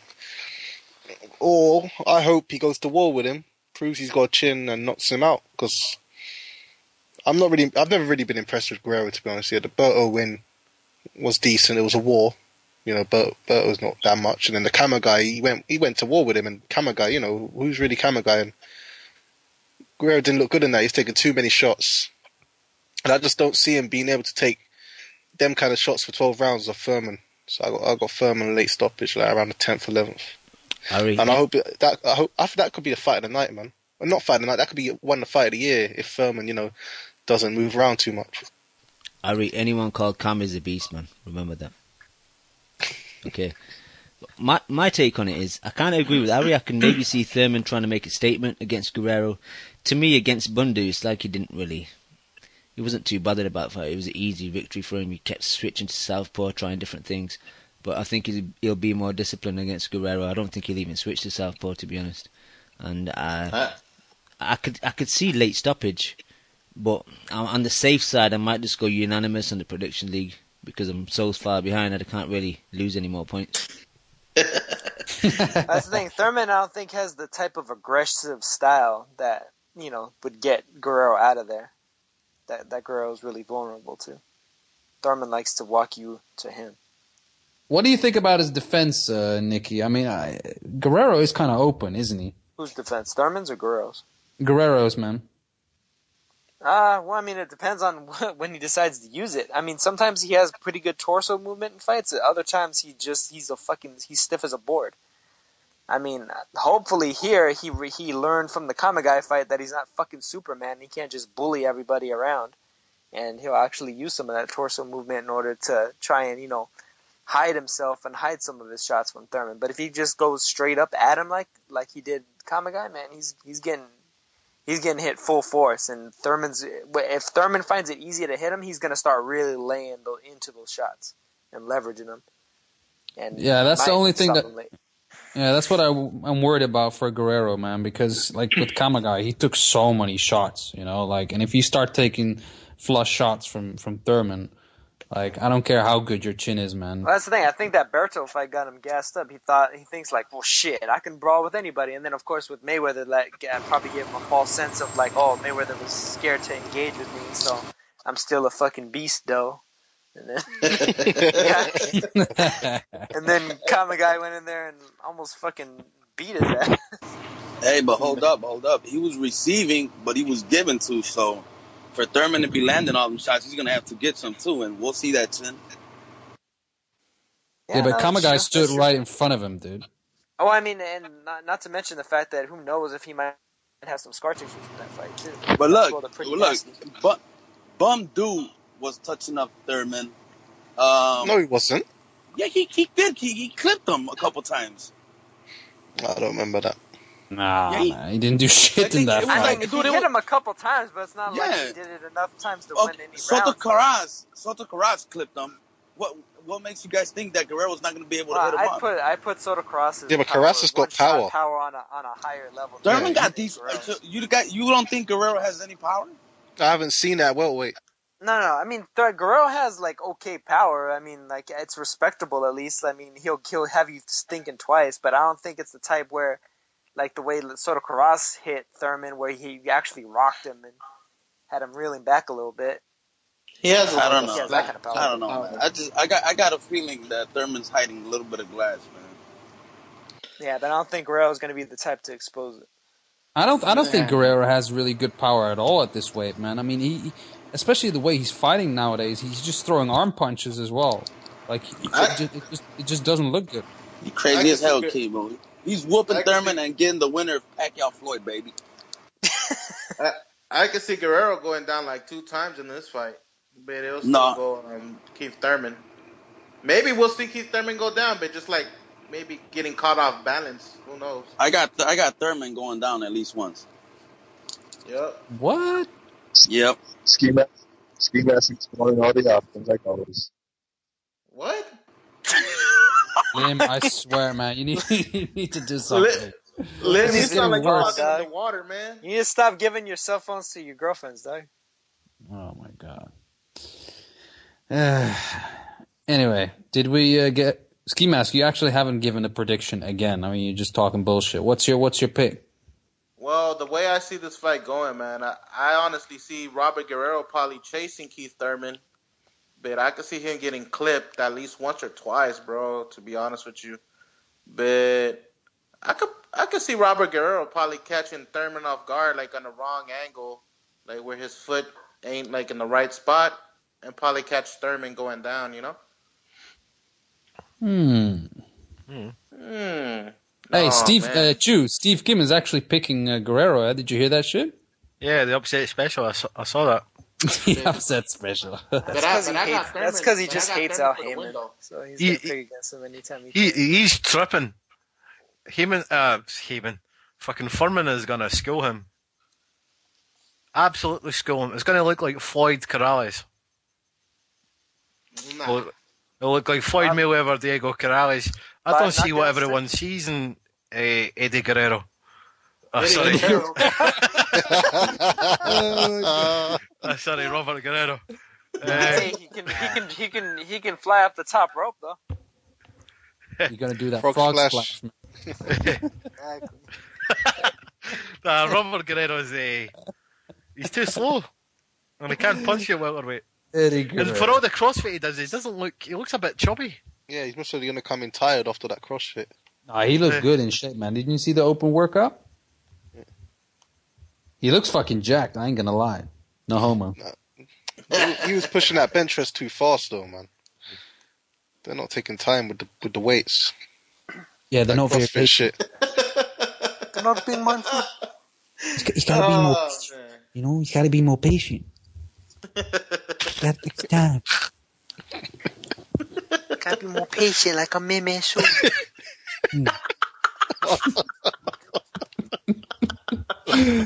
And Mimi Shu had a beautiful career.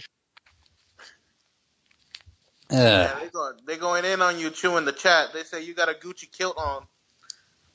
You know I roast this. You know I bring drama and excitement, Joe.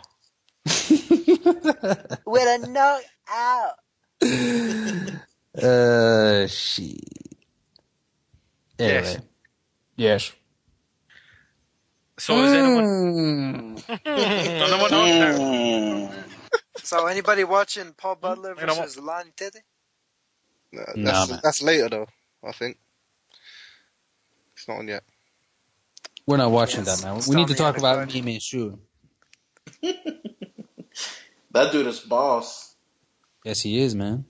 And Mimi Shu had a beautiful career.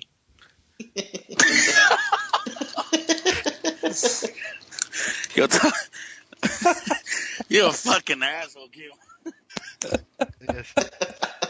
Email, you and your gay lover, Suleiman. You are kidding.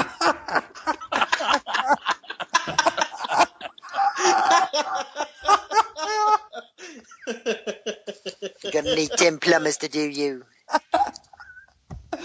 Holy shit. That sounds Australian.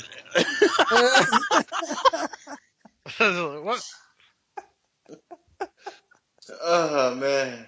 Yeah, oh man. This is just box collection mingo. Oh man. Oh man. I agree. Yeah. I disagree. I disagree. Oh man. I agree. Jew, I'm gassing out, man. I'm gassing out. I need some motivation. Oh man, you're only fucking at 90 minutes in. What you think about Berto Lopez? I've got that George Grove stamina, man. I'm fucking gassing out. Gassing out like Canelo on the 6th. George! Will he get up? Come on, George. George, have you not run up enough driveways, George? Fuck that. This your death. Don't let it get away. Don't let it get away. Alright, yeah, Neota, anyway, back to boxing. You said Lopez and who? Berto? Fuck me, man. I've got Berto to win that. I got Berto too, man. Yeah, I mean, is Berto still with people... Is he still with Hunter? Hell yeah, man. He ain't never gonna let him get away. Be great for me tonight. I mean, to be honest, I'm really surprised so many people are picking. Let those gifted hands go, dog. Be great for me. I'm a He's ready to be whooped, man. He's ready to be whooped. Honestly, yeah, man. I can't wait to see Virgil Hunter, man. He's done a great job he's with gonna Khan, give man. us I don't some give a shit what gems. anybody says. With who? With Khan. Oh, with Amir Khan. He's done a great job with Amir Khan. Hey, can you guys think that, like, when they're all in the gym together, like, his stable, Amir Khan be shitting on him and shit? Well, I mean, hey, he took full power shots from Andre Ward, so I mean... No, I'm saying, you know how he thinks he's a shit? That's without headgear on, son. Probably does. King J, he is the shit, yeah? He's been training with Virgil, and he's come back stronger. And he's got all the Palestinians behind him. Yeah. Pakistanis, Palestinians, all of them. The Pakistanians. Yo, Cam is getting mad now. Cam about to just fucking end the podcast right now. I'm surprised. Just dunk on all you motherfuckers. I'm really surprised though that so many people favor Berto in that fight. I actually think Lopez is going to get him. I thought Berto looked like shit against. I thought he looked like shit against Upshur Chambers. I'm picking. I thought he looked like ass against Upshur Chambers. Upshur Chambers looked like he was going to drop his ass in the first fucking round. Yeah, I think I got Lopez Chambers as well. Chambers the worst though. I got Lopez by Berto shoulder roll. That's what I got. Easy work. Yeah, Easy that work. was probably the worst utilization of the shoulder roll in history. Fuck yeah. Followed up by a 3-punch combination. Exactly. He shakes his head and then Guerrero hits him with like 5 shots in a row. He ain't gonna hit me. Berto's eyes are really bad. They keep swelling up, man. It looks like that guy. Fucking frog. It looks like that guy at 300. You know, a little guy. 300? Who, Xerxes? No, you know, the little kind of guy with the shield and the spear. What? No, I can't remember his name. He'd be looking like Sloth from the Goonies, man. He's a fucking dude. That might fuck around and be candidate fight of the year too, though. That Lopez. And actually, that might be a pretty good fight between those two. I've changed my pick. I'm picking Lopez as well. Fuck it. Porter Garcia would be pretty good too, but I got Porter by knockout in that one. I got Berto, man. Why? Because he has those fucking frog eyes, dude. Stare that motherfucker to death. Kimo is right. Joe never gives a straight prediction or a. He never talks about boxing. It's always just fucking bullshit. Like it's never really. I think he's gonna win because of the jab or the right hand. Don't fucking listen to these guys, Ski Mask. I think your predictions are gold. Like man, Pascal gonna win because he got more swag than Kovalev. I'm like that drunk uncle that's trying to talk boxing to you. You and don't know shit. Yeah, they don't know shit about boxing. I'm glad you finished that sentence, Joe. I was like, drunk uncle? I'm like that drunk uncle that don't know shit about boxing, just trying to explain that shit to you and talk shit. This is a black hole. I know. I think we should line them up, knock them down. All right. What about Chris Arreola versus TBA? Who you got in that one? Who? Cool. TBA. I got TBA by knockout and no round. No round. TBA by enchiladas. I've got Chris Algieri by ring generalship. By masterful boxing. By master boxer. Hey, There's a guy man, tell me why the fuck Chris Arreola got an Instagram. He takes mad selfies like he's cute or something. Motherfucker. Hey, no, I was just about to say that, Ski Mask. But hey, you see the shit he be posting? He don't give no fuck. Like, he posts his pictures, like, he posts a picture and shit like, oh, I'm here at the house. I just got fucked up. And he's like, his beers are in front of him and shit. Hashtag championship lifestyle.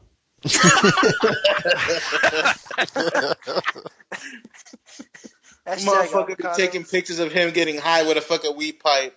Chris Algieri show. He's just a big Carl Frampton. Yeah, they do look alike, man. It's incredible. They really do. But yo, has he dumped Tin Lame yet or not? Yeah, he's out of his cage now.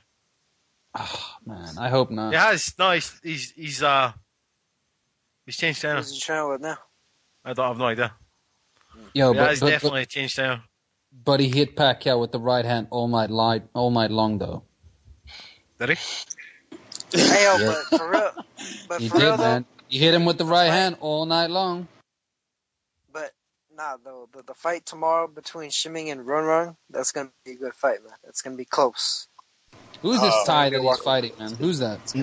Nota, who you picking so I can pick the opposite? He beat Ioka, man. He beat Ioka. Remember, Ioka was the one that people were talking about might be able to beat Chocolatito, which was, foolish. Nah, I don't even know them niggas, man.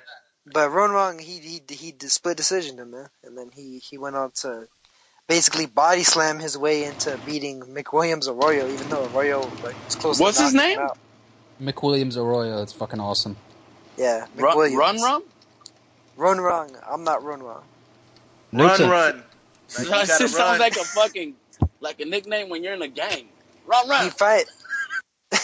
He fights kind of like a mini Hopkins. Run. Go to the liquor store, give me some switches. Yo, run. Foul the shit out of you. Yo, Nota, who you picking so I can pick the opposite? I think Zoe's gonna beat him, man. I'm going for Run. Style's made for Zoe. I tell you what, I can't give a fuck. I know.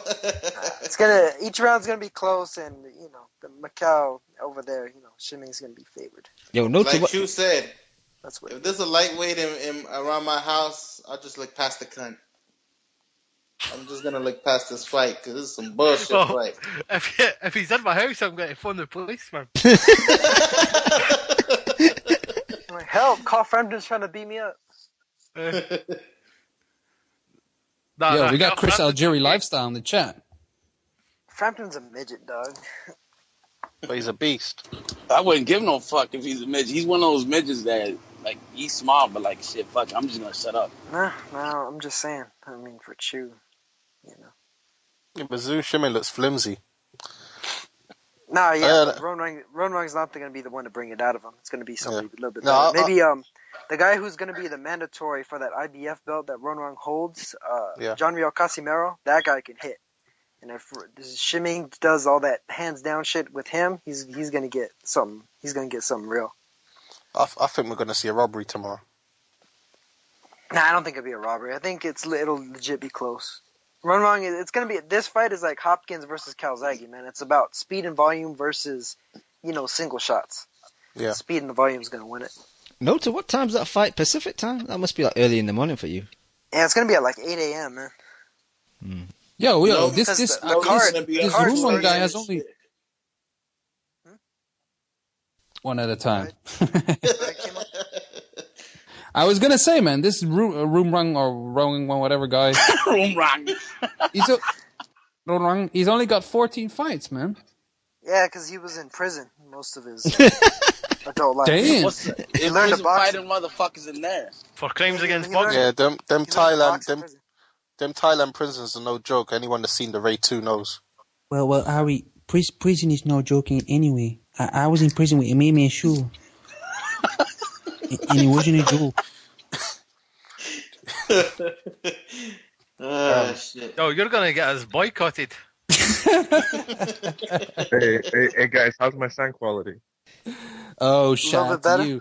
Oh, man. You just walk into a random building.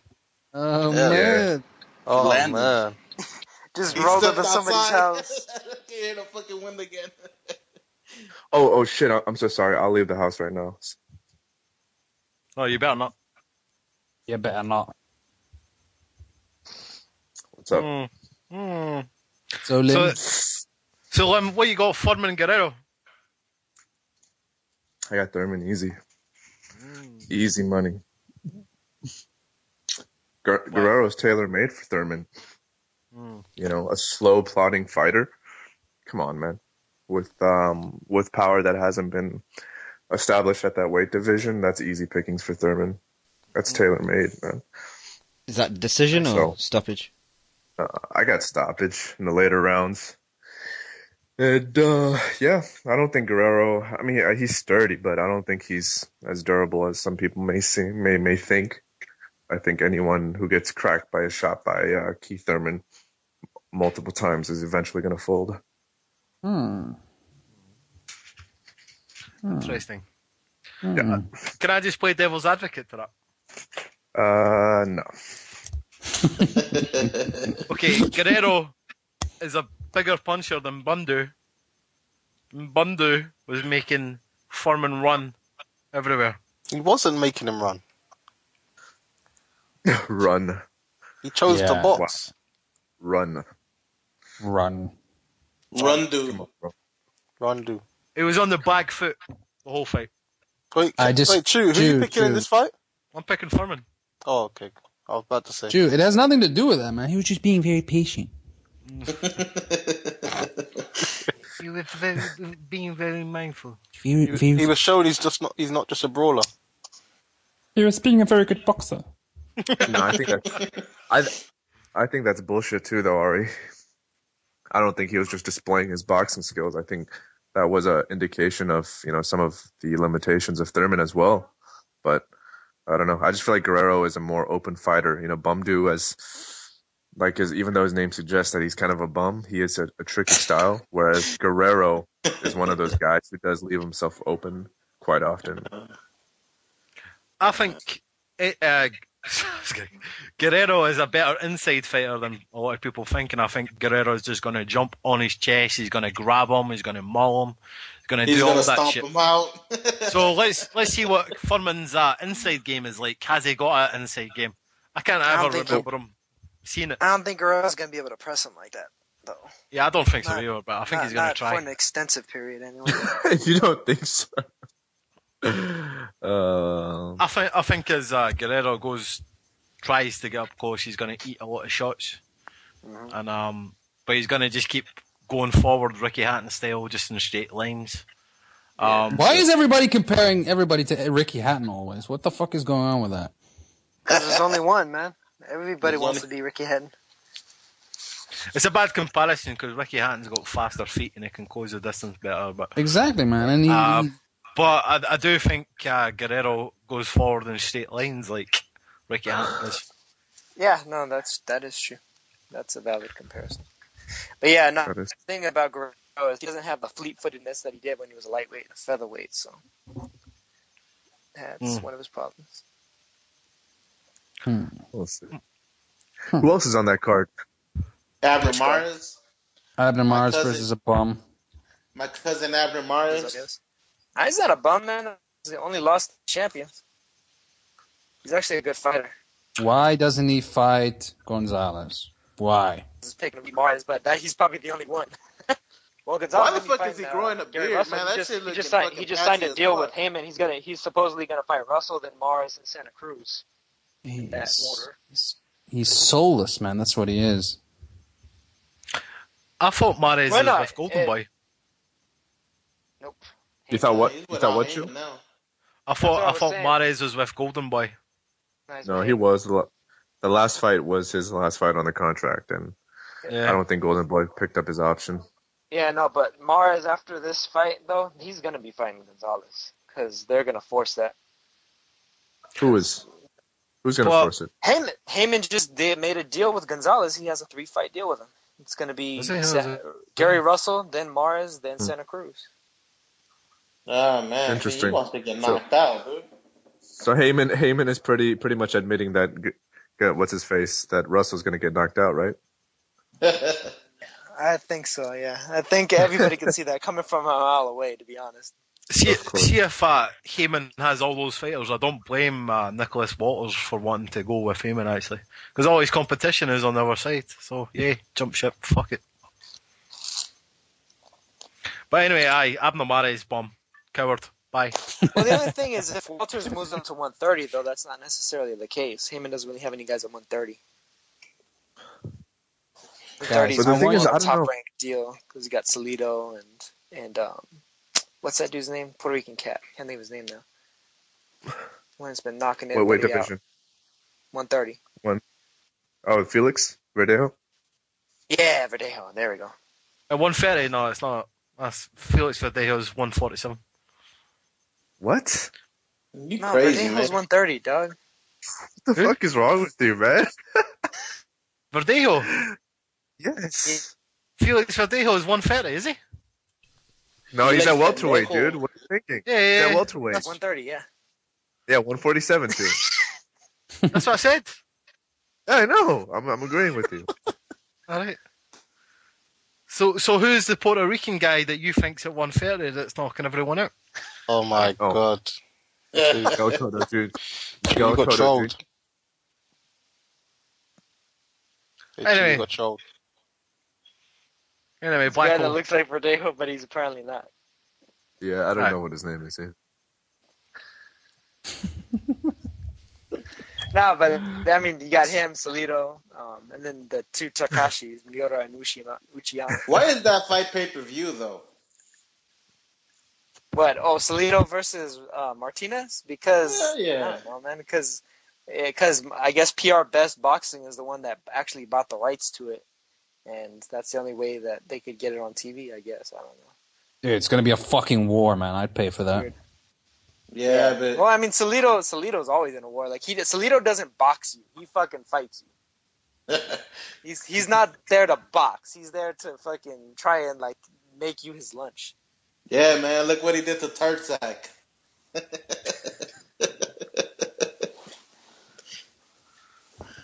Yeah. Wait, Martinez, you lost to Ricky Burns. Oh, he didn't just lose, man. He got his soul snatched. Come on, man. Salido's going to knock him out. Everybody's walking around with snatched souls. We're man. not out. What are you trying to say, Ari? Are you trying to say that Ricky Burns isn't a good fighter and that for losing? No, I just remember him, and I remember Mikey Garcia knocked him out as well, didn't he, recently? Yeah. Yeah. Jew, that was actually a good now. fight, by the way. That was a good fight. Jew, I'm making a pick now, man. Ricky Burns is going to destroy Omar Figueroa. Oh, you know that. He is going to fucking destroy him. Yes. Brutally. Yes. Ricky Burns, yes. Ricky Burns.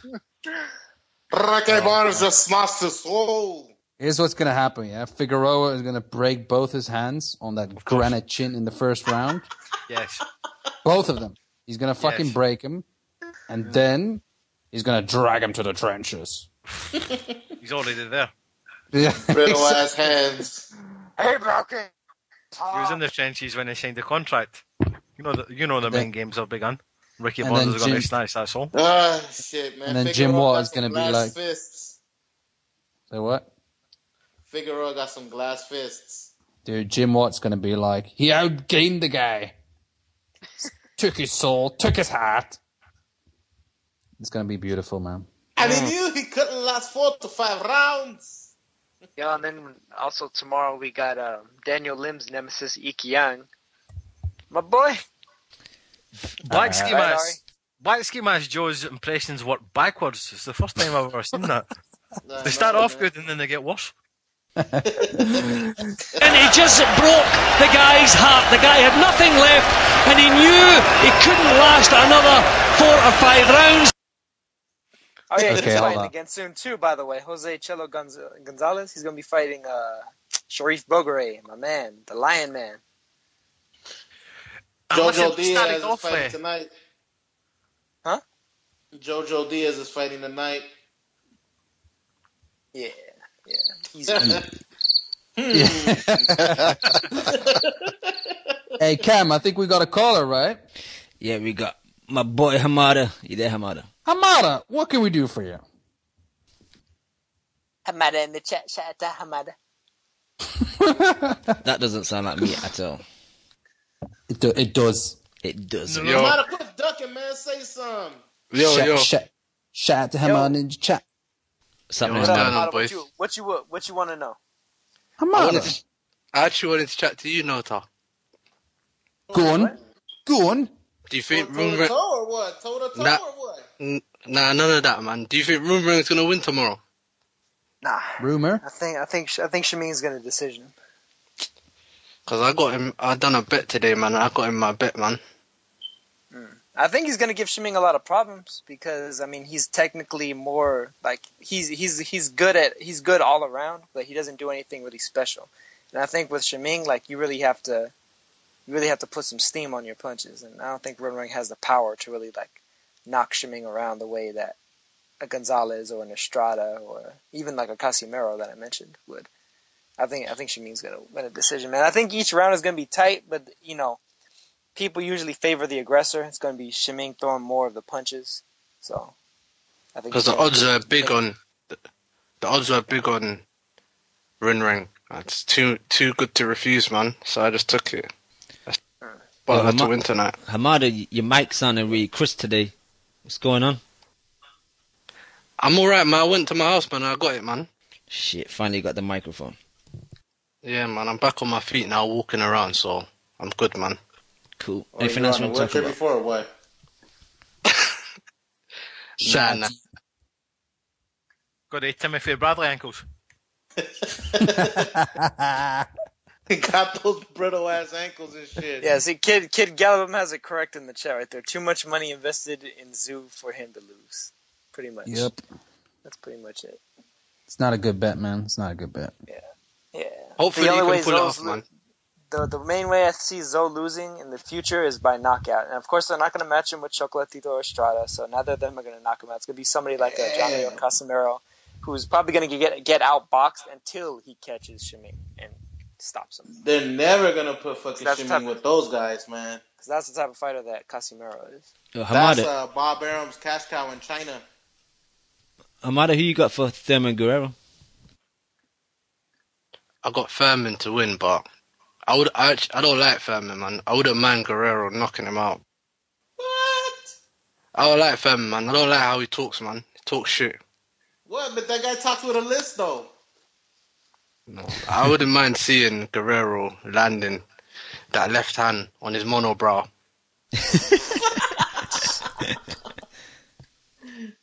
But yeah, man, I got Broner. Broner's easily gonna win tomorrow, man. This is an easy fight, man.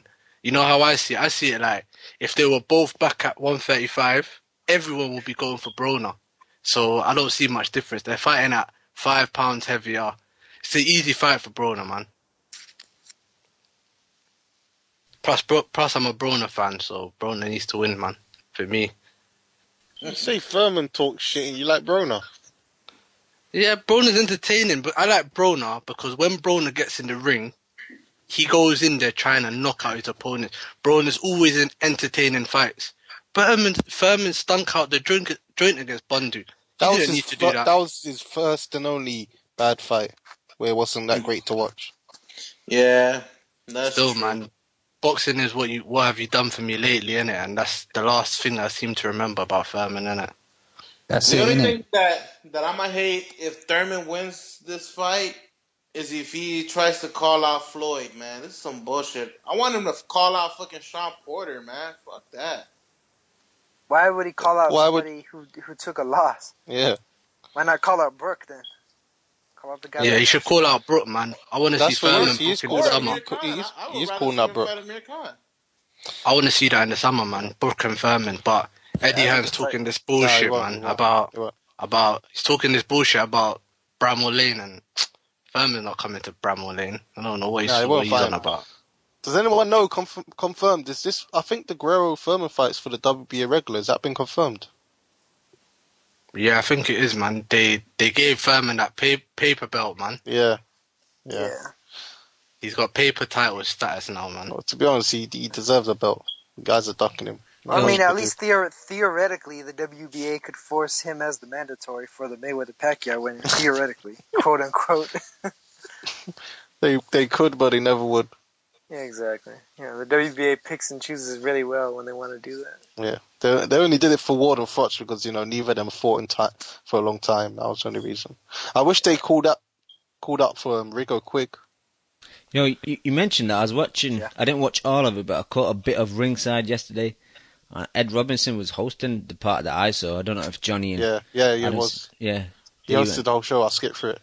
Yeah, but he actually kind of mentioned it to Scott Quigg because Quigg was in the studio and he says a lot of people don't consider your belt to be like the full championship. And I do really rate Ed Robinson, man. He isn't the regular Sky guy that just fucking asks the basic questions. He does kind of grill these guys. So shout out to fucking Ed Robinson.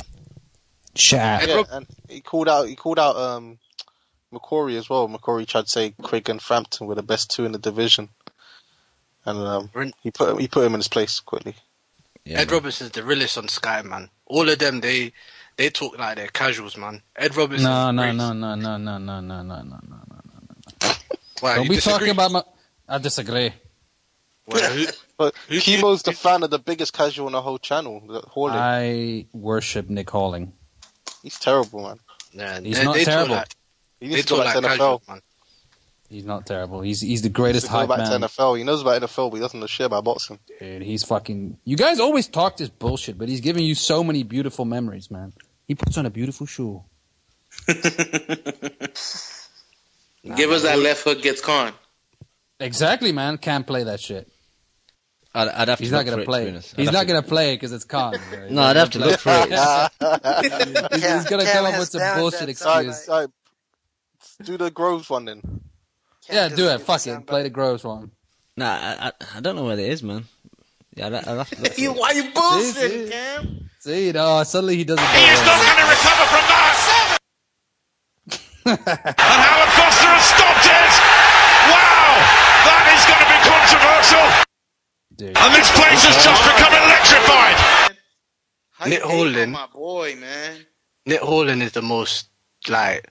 He is just like, you know what pisses me off the most about Nick Halling is when he will shout out big right hand and it didn't big right hand by Amicon. And it didn't even land and he will shout out big right hand. It doesn't matter. Yo, Kimo. Man, that fool is gold, man. Why you shitting on him, man? It's like me shitting on Ari because he got a fucked up smoke alarm, man.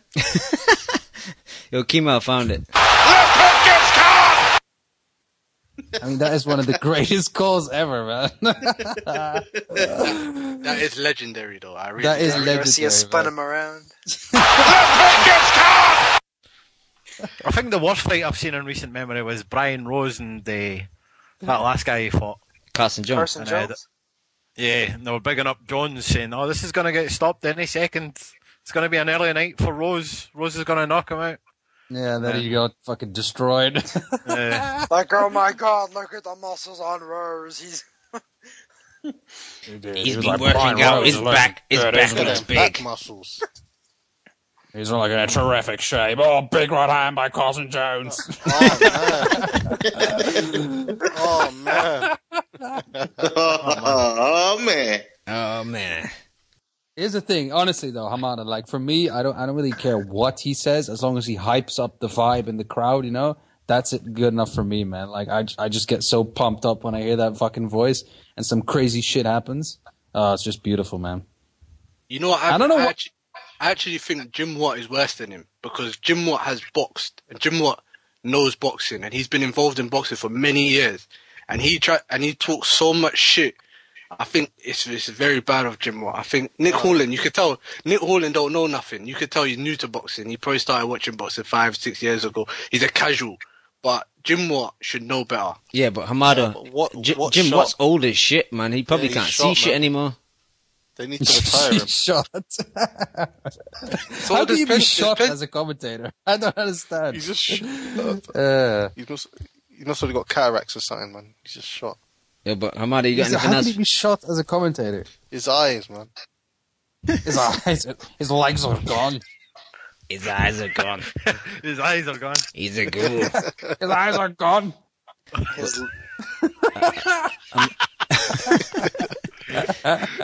He's called too many fights. It's become long-sighted.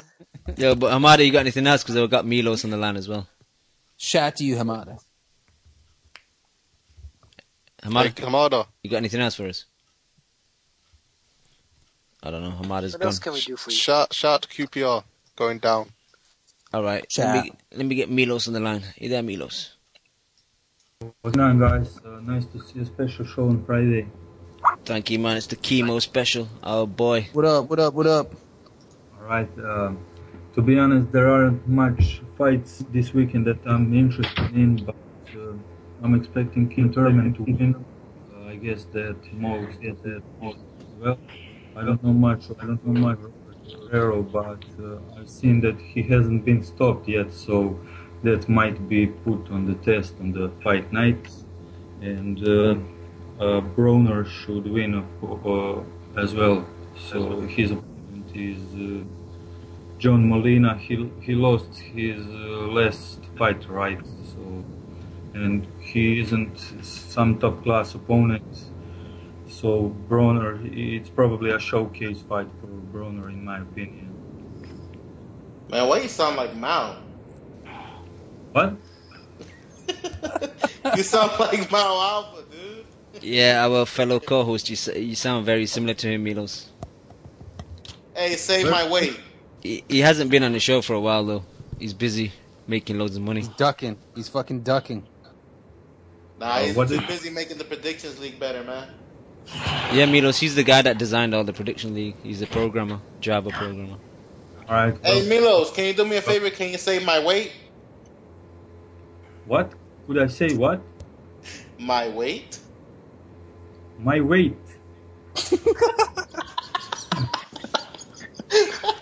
You know, Milos, you know that in the outro at the end, the guy that says "my weight." That's why Joe was trying to get you to say that.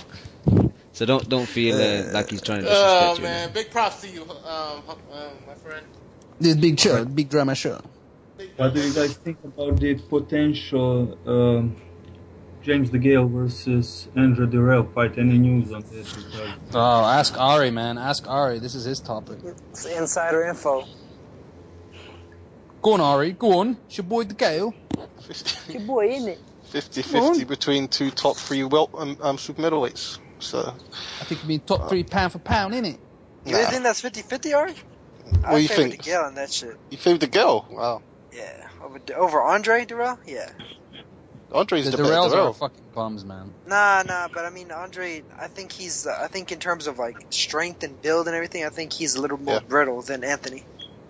And I think you need to be strong to beat the Gale. So. Well, mentally as well, if he gets hit by that hook, how's he going to react? Yeah, I don't know, man. I've always rated Andre, and other than Ward, I'd say he's the only guy I'd say the Gale has to worry about in that division. So, you know, it's a tough fight. Yeah, no, I'm not fully confident. I can't lie. I would just favor the Gale on that one. Yeah. Are there any news about the negotiations? Because recently there hasn't been much in the public, so I'm not sure how the negotiations are. Yeah, Hearn said it was close, but apparently purse bids are happening soon. I think next week. I think it might be purse bids. So I think Hearn's trying to get Derell to agree to. He's offering big money, but at the moment it's looking like it's going to purse bids. Man, Hearn be bullshitting, man. Yeah, exactly. You can't really trust a lot what Hearn says these days. So. I know, dude. Fucking rat. For a little bit of more time or some extension, you know, they often ask when they can't really. Yeah, exactly. They haven't even got extension, so I guess purse bids. We'll see how much Hayman wants to back Derell. Yep. Right. Milos, anything else for us? Because we got another caller on the line. That's it for me, guys. Keep it up and see you next time. Yo, thank you, Milos. Thanks a lot. Cheers, bro. All right, Milos. Cheers, mate. Cheers, bro. All right, let's go to my boy Gil, man. Yo, what's good? What's good? Yeah, can you hear me? Yeah, loud and clear, man. Gale sounds like King J's little brother. Yeah, he sounds like Jay. Yeah, it sounds just like King J. What's good, fellas? Let me tell you something. I'm so old I could probably be King J's father, but it's all right. I'll take it. Hey, say what's Gucci, fellas? Gucci, fellas? Igualito. That's fucking Joe in the back, right? Making fun of me already, man? Come on, man. Yeah, that was Joe. Joe's crazy ass. What's up, though? What you want to know? What you want to know? I want to know. Was good Kimo? Was good Cam? Was good Ori? I know Kev's not on. Joe, I just want to check in with you guys. Let you know that I don't participate. Have a fantastic show. Gil, you got to speak into your mic, man. You sound you sound like you're underwater, my man. You sound like you're surfing. How about now? No, better? That audio is coming from King J. King J's giving the interference. Yeah. Yeah, exactly. I got King J's Metro piece of shit phone. But check this.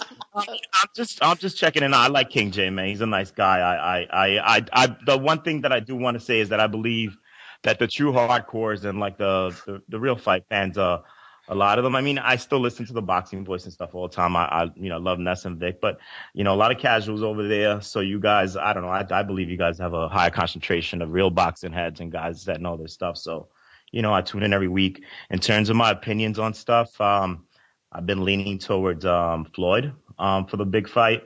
However, as the weeks approach, I'm not. I guess I'm a little less confident. So we'll see. I'm not gonna make my prediction yet until probably a couple of weeks before the fight.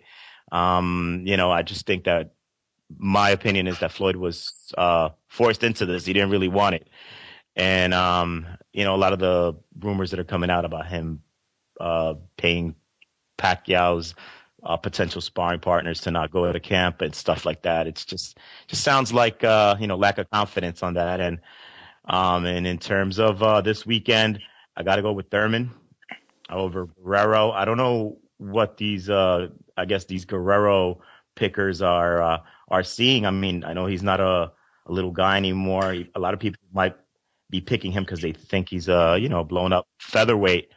But he's not. He looks like a full-blown welterweight to me. I just think that Keith Thurman is just a little younger, a little fresher, hits a little harder, and it's going to be a real welterweight with him in there that night. Berto and Aiden never really impressed me much. In terms of Broner and Molina, excited for that. Broner's talking crazy, like he's not scared of Molina's power, or that he's not, that he's not worried about it. But if he goes in there with that attitude, he's going to get his ass knocked out on national television, and that'll be the end of him. So, I'm really looking forward to those fights this weekend. That's my 2 cents on those two items. And I also wanted to get you guys' thoughts and also your updates, because I haven't heard anything about it, on the potential Khan versus Brook fight. I got to ask you something, Gil. Go for it. What's happening with your boy Cotto, man? I'm gonna tell you, man. He went full blown diva on us after dismantling Sergio. I mean, I picked Sergio against him. I love Cotto, but I have a love-hate relationship with him as a fighter. I mean, I try to pull for him and defend him because he, obviously I'm Puerto Rican and stuff, but he's a bitch, man. The way he acted. He's not. I mean, what he did to Ness. Did you guys see those videos? Yeah, I saw that. Yeah, he's done that to me too. I'm before the Zab Judah fight, I went to his open workout here in the Bronx with my son, and I tried to get a picture with him and my son. And I think we kind of partially got him in there, but it was kind of like, like he didn't really want to fucking do that, and I was kind of forcing him into it. So he's an asshole, Let's get this shit over with. Damn, disrespecting you in front of your son. Did you punch him? Let's get this bullshit over with. Yeah, exactly. Like fuck yeah, exactly. You know, and if he did that to me, that's not a problem. My kid was a fucking, fucking 8-year-old at the time, whatever the hell he was, and he was just a fucking dick. And every time I tried to approach him, he's always been a dick. So, I wouldn't mind seeing him get his fucking face broken up again if that's what it comes down to. I really want to see him in a real fight. That K9 fight is bullshit. I'm not gonna pay for that. I'm not gonna go, and I go to every fight, but I'm not gonna let him just take my fucking money, and I'm sure that those Rock tickets, they're expensive as hell. So I'm sure they're gonna try to bump up the prices on those, and I don't think he's gonna be fighting at the Garden. I don't know if you guys heard, but Mr. Bob Arum locked in June 13th, the theater, not the big arena, and I'm sure he's gonna have Verdejo there. So they're gonna probably have to take Cotto out to Brooklyn because that's Jay-Z's connection out in the Barclays Center. So it's gonna be interesting, the young star versus the the old diva. But Verdejo's under Cotto promotion. So and he's top rank, but I think Cotto has an interest in him. I believe Joe's right. He does have some kind of maybe a couple of fights contract. I'm not sure if he's he's responsible for promoting in Puerto Rico. Not really sure what the details of that contract are, but I think he is in there with Verdejo somehow. But fuck Cotto. Bottom line is fuck Cotto, man. Let him in. I mean, I know GGGs would destroy him, but I wouldn't mind seeing that fight. And if he's not fighting a real contender, I don't. I'm not very interested. He's just he's a turnoff, man. I don't know. I don't even know how to explain it. Hey, you say you're Puerto Rican, right? You say you're Puerto Rican? Yeah. That's right. Hey, how the Puerto Rican fans taking it when he ducked Canelo, man? Are they like disowning him?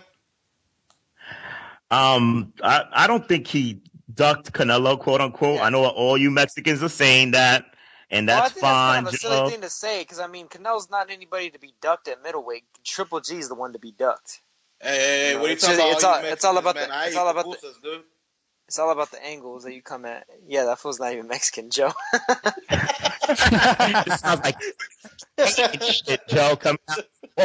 Just coming out your pores and shit. No, but to be honest with you, I would have picked Canelo against him too, Joe. I would have picked Canelo against him. He might have, sort of underhandedly ducked him, but it doesn't seem that way when you look at it, over the surface and stuff. It seems like it was just he was waiting for Mayweather and Pacquiao. Exactly. It seems like exactly what it was. And then Canelo he's a little bit of a diva himself. He said, fuck this guy. And he got stuck with, I guess, Rock Nation. And I'm sure these guys are going to put him in there. He's probably going to get a soft touch. And then after that, Jay-Z's going to try to get his fucking money, right? Because that's what he does. He's a money man. He's a businessman. He's going to get him in there with whoever makes the most money. That's probably Canelo or GGG. And we're going to see Cotto get his ass whipped. We'll see him get his ass whipped at least once or twice before his career is over. Yeah. I wonder what was the contract, like how many fights he owes Rock Nation. I heard it, and this is all like just hearsay. I heard it was 4 fights, and it was somewhere around $40 million for the entire deal. 4 fights, about $40 million, which is sounds like a really good deal, but I don't know if that's true or not. And Cotto bitch, so he's never going to tell us. Well, the 4 fight sounds about right. Like, it sounds about par for course for a lot of elite fighters. All right, guys. Bruce, man, feedback. Yo, feedback like a motherfucker, man. Bruce giving us some bad feedback. The show. Sorry, Gil. Back to you. Sorry, you had some feedback. No worries. I'm going to say a few more things and wrap it up anyway. But I'm going to that Matisse Provodnikov. I'm more excited for that fight than any other fight that's set so far. You lucky bum, dude. You stole it from us, man. That was supposed to be out here on the West Coast. Al Hayman. That's right. And Steve Kim was all butt tight about it. He fucking called me a moron on Twitter. Man, I don't even know I'm mentioning him, but I'm a little sensitive about the fucking subject. But he was talking about it wasn't gonna do good in the East, and I'm a fucking moron. And this fucking geek that lives with his mother was completely off on his fucking addiction. This fucking guy, man. This fucking guy. I mean, I love the atmosphere there, and I'm sure I'll be there one day, and I'll get to meet all my Mexican brothers out there, all these boxing heads that I've been able to communicate with and build relationships with through Twitter and the Boxing Boys. I got to give them credit. But I'm not Mexican. Who, Joe? I eat pupusas. Oh, shit, Joe's pure Salvi, son. So he's Venezuela, right? The pupusa? Isn't it? Pupusas. Man. But anyway, I'm going to that, and I'm also going to Andy Lee against Kid Chocolate, and I got Andy Lee knocking out Kid Chocolate, in my opinion. Yeah. That's gonna be fireworks, though, man. That's gonna be a good ass fight. Because I mean, it's gonna be awesome. I think Quillen has the power to knock Andy Lee out too, and Andy Lee has the ability to knock out a fucking horse. So, I mean, it's gonna be fun. It's gonna be fun. But look, put it like this: Chavez couldn't put him off his feet. I don't see how the hell. I mean, Quillen's a big boy too, but Chavez is he's like a albino gorilla. You know, he's huge and shit. His head is abnormally big, and so was his pops. Actually, like if you look at an old picture of Chavez Sr. next to Mike Tyson, motherfucker's got the same size head. Yeah, and they're like fucking 10 weight classes apart. So. Exactly. As my boy KH would say, he got that Andre the Giant type head. Exactly, and I would love to. That's another fight I would love to see. I'd love to see Chavez against GGG, man. And you have to go with GGG, but I give Chavez a decent chance of pulling off that upset. But a lot of people think I'm fucking crazy, so I'm just throwing shit out there anyway. I mean, you are crazy, dog. You're talking to us. Yo, can I just play devil's advocate? True, my nigga. Yo, can I play devil's advocate though? How are you gonna get to that Provodnikov-Matisse fight? How long is it gonna take you? And what are you gonna do to get there? It's a 4-hour drive from New York City. I'm taking the day off that Friday. And, I'm taking the wife up there. We're going to just basically troop it. I understand your point, too. It would have been more convenient to do it at the StubHub, and it would have probably been much more of a success in terms of ticket sales. But you know what? I don't see why it had to go to the StubHub Center. Like, can one of you guys explain to me why it's a StubHub Center fight? What the fuck is a StubHub Center fight? Because it's an action-packed fight. It has to go to California. Get the fuck out of here. No, let it come to New York so I could see it. Explain to me why it should be at the StubHub. That's what I don't get. Well, see, because we want to see Marlon Ronello say, "Mamma mia, we're in the StubHub Center, Carson, California." That's not a good excuse, Joe. You sound like Steve Kim right about now. Anybody else have a better? Nah, really, there's really not a lot to argue for that. I mean, Provodnikov is Russian and Matisse is Argentinian, so, I mean, it's not like there's, like, some huge amount of Russians and Argentines out here that is just gonna, like, fucking show up. I think it's just that we're known to have those, like, crazy fights, man. Both of them have fan bases that transcend, I understand. their nationality and everything. You're both Californians, so you guys are both Californians, so you guys are biased. I think the East Coast fans are probably... Wait a minute, I'm biased, but I'm saying that it doesn't necessarily have to be here. Is what I'm saying. Yeah, and I agree with Nailta on that, and I understand Joe's point. They're a little butthurt that we got one of the best fights in the East Coast, but it's all right. I'm sure you guys are gonna get. You got Diego Chavez against Thurman. I remember that was a fucking hell of a card. We had Maidana against Josecito Lopez that night, and then you guys had, like you said, Bradley against Provodnikov. Yeah. Can we get a little bit of that? Can you share? It's cool. It's cool to throw you guys a bone every once in a while. I mean, we got the LA fight. We got the LA Fight Club with Golden Boy and everything starting up. So we have plenty of fights. Dude. It's cool, man. I ain't trying to go goddamn. Man, Velasco's, that's just a club, dude. I used to go there on a Saturday to get my boogie on and get my dick rubbed, you know what I mean? I don't want to see no boxes in there, man. Fuck that. It's a little small-ass club. Well, I mean, that's the way they used to do it at Fight Night Club, though, Joe. You remember those cards at Nokia? Club Nokia, downtown? Yeah, buddy. Those were the shit. Those were some dope-ass shows. But what that Verona... Got you. Sorry, Gil. Just will that Verona stadium be full though? I don't want to see a fight of that magnitude with 2 fans there. Last I checked, all the floor seats were gone in less than 15 minutes. The seats went on last Thursday, if I'm not mistaken. All the cheap seats, I think there were like maybe 40 or 50 seats left last week. I haven't checked, but I can guarantee you a sellout, and I can guarantee you a great atmosphere. I assure you that. Everybody's going, Chew. Everybody from New York, from Jersey, from Connecticut, Boston, we're all going. All the boxing heads are going to be there. So I respect that. We'll make it happen. Say it that way, I guess you guys deserve it. Thank you so much, guys. I'm going to let you go because my girl's harassing me right now, but I love the show. Love you guys. I'll call again in soon. It doesn't have to be just when Kimo's there, but Kimo, I'm going to Dubai, nigga. Go clean up that bedroom. Talk to you later. Yo, Gale, what? Are you fucking serious? Holla. No. I want to, though. I will talk. Yo, let me know if you do, man. I'm serious. Hey, by the All way, right. for anybody who was trying to be watching it or whatever, there's Lonnie Tete versus Paul Butler fights on, and these guys are already going at it. Like they were about to go at it during the fucking stare down. This shit is real. It's crazy. I'm about to get the fuck out of here. Yo, Gil. Yep. Talk to you soon.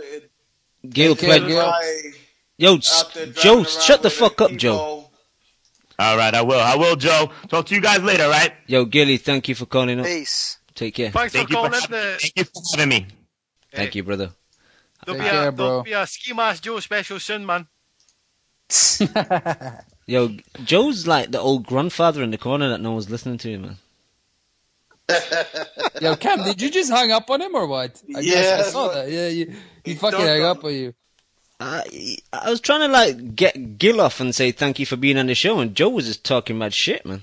I know. He needs to learn how to shut up. Cállate, Joe. Joe, I think you need to be very mindful, yes? Yo, Kimo, should we start wrapping up? Because I want to go watch that fight. You want to go watch fight? that fight? It already started off pretty good, man. Zulani won the first round. Or you want me to do live commentary on it? Nah, big old hands like Paul Butler. Yo, what time is the weigh-in though, man? I love doing live weigh-ins with Chew, man. That shit is legendary. Oh, the weigh-in for Thurman and all them? Yeah. I love to analyze it with Chew. Probably in like an hour or something like that. Shit, man, what the fuck? It's like almost 2:30 a.m. here. Yeah, it's usually around 3 or 4 p.m. when they come on. I don't know if they're doing it live though. Let me see. I'll see if I can find it. And I'll post it. What fights are in the prediction? Hold on. Doing it live on NBC Sports Network.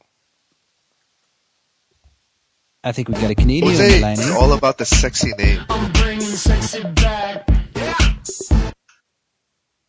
Hey boys, I'm back. Hey, my boy. Kimo, how you doing, man? I'm good, Hobbs. Good to talk to you, man. How are you? Good to talk to you guys, man. No, I was just listening to the show here, man. It was just at work, so I ran off here for a little bit. Just wanted to quickly chime in on the fights this weekend, man. Talk about Broner. I think Broner should have an easy time with Molina. It shouldn't even be an issue. If he doesn't, if he struggles, man, that's fucked up because this should be a fight. This should be a showcase fight. And what I almost think is going to happen is that what's it called? I think Broner after the fight is going to pull one of those fake proposals. He's going to do something clean but really kind of newsworthy, and it might put him on mainstream news, man, on like Monday morning or whatever, right? I think he's going to try to make a name for himself, and I mean this is what the platform's for, right? Broner's an entertaining guy. I think he's got all the tools to do it. And I think there's a reason why he's on the premier, leading the fight off for the inauguration of this Al Hayman thing, right? Al Hayman's no dummy, guys. So that's what I think is going to happen. I know it's kind of drama shit, but I don't think it's even going to be a fight. I think he's going to wipe him out. I think Molina's far below the level of a Broner, and I think Broner will easily make mincemeat of him. So I don't know what you guys think about that. I agree. I agree as well, man. I think Molina's actually a fucking bum. I don't agree with that though. If Broner's on top of his game, he could wipe him out similar to how he did DeMarco, but that's assuming a lot about Broner. Yeah, and he's probably got a nice little like post-fight kind of speech rehearsed, and he's probably had to run it by. Obviously, these guys are no idiots. He's on mainstream TV. He can't swear. The thing about sexist or racist, right? Yeah, who knows? You never know. Hey, I got a serious question for you guys. Is the weigh-in being aired today, like on NBC? I don't know. And I've been trying to find it, but I haven't yet. You know what's crazy though, man? They're even showing it here on NBC in Canada. So I mean, they never show those. Wow. And everything else. So I mean, hey, this is good. That's good news for you, man. You almost never get any fights up there, do you? No, man. And when you do, you gotta pay, right? Well, the only things you get are HBO, and if there's a fight in Canada, HBO blocks that, right? So, I mean, it's pretty fucking cool, man. And I'm telling all my buddies, everybody at work, like, you know, everyone I play soccer with and stuff, I'm telling them to check it out. Because these are two, like, you know, really good fights with three very entertaining people. And I mean, even John Molina has a name, he has a story. You know, he's not just going to lie down and take it. He's going to get beat up. He's going to kind of fight like a hero, but ultimately he's going to fall down, right? But that main event, guys, that's something else, man. I think right now that'd have to be the best fight of the year easily. And it's going to show a lot of what Thurman's made of, because I believe Thurman's only fought subpar fighters up until now. You know, he's fought B-rated fighters at best. And if he beats Guerrero, he'll be at an A- status. Like he'll have to fight maybe like a Marquez or maybe like a Maidana. But if he fights those guys, then he's at the level where he can actually consider fighting against Floyd. But you know, it's a tough challenge, and anyone who's just assuming he's going to win, man, I think it's wrong, man. If he wins, that'd be awesome. If he kills him, that would be amazing, because he'd be the real deal. And Guerrero is a good measuring stick, right? So, but I don't think it's going to be as easy as people think. I agree with you, man. I think Guerrero could provide some problems. I don't. Jose, you're my boy. You think Guerrero's just going to lie down? But he's not going to lie down, but he's going to walk straight on to his shots. He's going to chase him around the ring. He's going to put the pressure on. But Keith Thurman's just going to spin him and hit him, and I think it's going to be a domination, man. I see Keith Thurman stumbling him a couple of times, but I don't see Guerrero hitting the mat. And I see Guerrero making a fight of it, to be honest. And then it's just going to come down to the last 4 or 5 rounds, right? And see what Thurman's got in the tank. Because you guys saw that fight against Berto, man.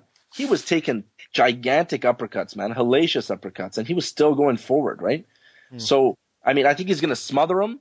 He's going to be like the wily veteran, man. And he's going to put Thurman in a test like Thurman's never been tested before. So, I mean, don't forget, this guy did fight Mayweather, right? So, I mean, he did shitty against him, but he still fought Mayweather. So, I mean, take that as what you want, but... The thing is, like, Diego Chavez, I think, is a better welterweight than Guerrero. Yep. And that's a good comparison fight, just because Keith Thurman just destroyed Chavez, who has gave Brandon Rios and Timothy Bradley all they can handle. So I think Guerrero is lucky to he'll be lucky to survive all 12 rounds, I think, in this fight. Well, yeah, no, I mean, I'm not saying I'd be surprised if Thurman knocked his ass out. I wouldn't be, like, shocked. But I'm just thinking it's of a challenge than people think. And I mean, I almost think it should be that way. That way Thurman even comes off as a better fighter all around, right? If he's really put through the gauntlet and really challenged, then he's earned that status. Because, I mean, and that's the cool thing about Hayman. I know there's a lot of Hayman haters, but he's going to test his guys, and he's got the stable. And they're all going to be tested very soon. And there's going to be some elite fights that are going to be happening very, very, very soon. And we're really going to get, you know, to see the level of these guys. We're really going to get to see how good, you know, a Thurman is, right? You know, how good a Broner is, how good is Earl Spence one of his guys too or not? I think he is. Yeah. Isn't he? I think he's signed yes. him, yeah. Yeah, he is. Well, the thing is, he's got too many guys, and I think he's going to kind of play them off each other, and he's going to see who wins, and the guy who wins is going to take the equity of the guy who lost, and he's going to go up, and he's going to go up, and that's how he's going to kind of cash his guys in, right? He can't afford to to float his guys and have them fighting shitty fighters for the next 2 years. It just won't happen, right? He's going to put them in the fire, and those who survive are going to be big names, right? Yeah, but would you say he's putting the guys now already in the fire? I mean, not really, right? I mean, don't get me wrong, Thurman Guerrero is a decent fight, but we're not getting, like, groundbreaking fights. Well, I think Thurman is, like, this is the hardest fight Thurman's ever had to have, man, right? I mean... Yeah, but it's about fucking time. We should be getting this. You know? Exactly, because now he's on Prime TV, so he has to, right? Because it's us, like the hardcores, that are going to initiate our buddies to watch this stuff. And if we don't really think the fight's all that good, we're going to be like, it sucks. But, I mean, you can't tell me you're not excited about that fight, right?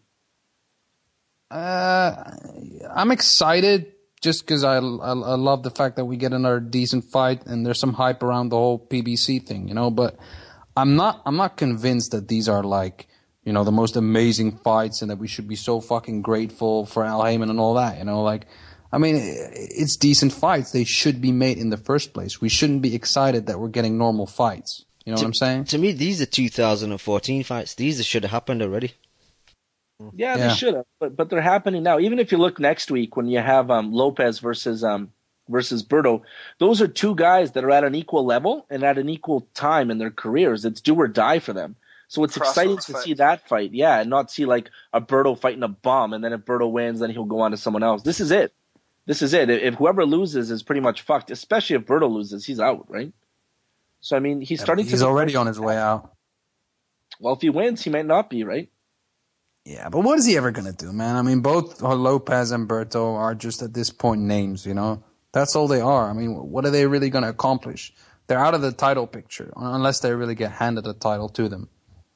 Yeah, but Lopez was never at the level of a Berto. Even Berto as a prospect was highly touted and highly respected, right? So, I mean, I kind of do believe in scouting, and I do believe like in talent, right? And I think that sometimes, you know, fighters, all athletes of all sorts, they kind of go away from it, but they have the ability to take course again, right? And it's a challenge. And if he could get back on it, then great. And if not, it just doesn't happen, right? Some of the athletes are able to do it, and some can't, right? Look at Khan. He's a great example of a guy that got knocked off the path a couple of times, and he's right back on it again, right? Pacquiao, another example, right? So, I mean, I don't know if you guys, you know, a lot of people don't like Berto at all, but kind of same thing with Broner, right? You don't go from being an amazing prospect and, you know, potentially the future of boxing and losing one fight and being a bum. Like, I don't believe in that. Sorry, can I just jump in real quick? Yo. Supposedly some people at the chat are telling me that they're showing the weigh-in live at 3 West Coast time on NBC Sports if anybody is going to tune in. All right. Thank you for that. Okay, Joe. No problem. Very informative. Thank you very much. Yo, that's just my take on it. I know it's a little bit like, you know, it's thought out a little different. And my last take is Floyd and Manny. I think that, to be honest, you know, no one knows what's going to happen. Neither of those fighters have ever fought an opponent of each of their levels. So for anyone to think that it's going to be easy for anyone, I think, you know, if they're saying it, they're just going to guess lucky. But I don't think there's any proof to show that it'll be easy for any one of them, right? I think it's one of those fights we'll only know what happens when they actually get in the ring. And I know that sounds kind of cliche and dumb, but, you know, that's what I think is going to happen, right? Who have you got? I got Pacquiao, though, man. And I'm kind of fucking right, Jose. Yeah, my boy. I'm contradicting what I'm saying. I think this fight will be one of two ways. I think it'll be like a De La Hoya Mayweather fight where the fight's gonna kind of be up for grabs until like the ninth and 10th round, and then whoever kind of wins the last 3-4 rounds is gonna win it. Or I think Pacquiao might stop him early. So that's what I think, and I know it contradicts, you know, everything I just said, but that's what I think is gonna happen. Dude, yeah, I mean, if he stops him early, I'm coming over to fucking Canada. Well, it could happen, right? Ah, man, I would love that. It could. He could shock him. It could kind of be like a Maidana Broner type of thing where Pacquiao just rushes him. And Pacquiao's got the precision to actually find him, right?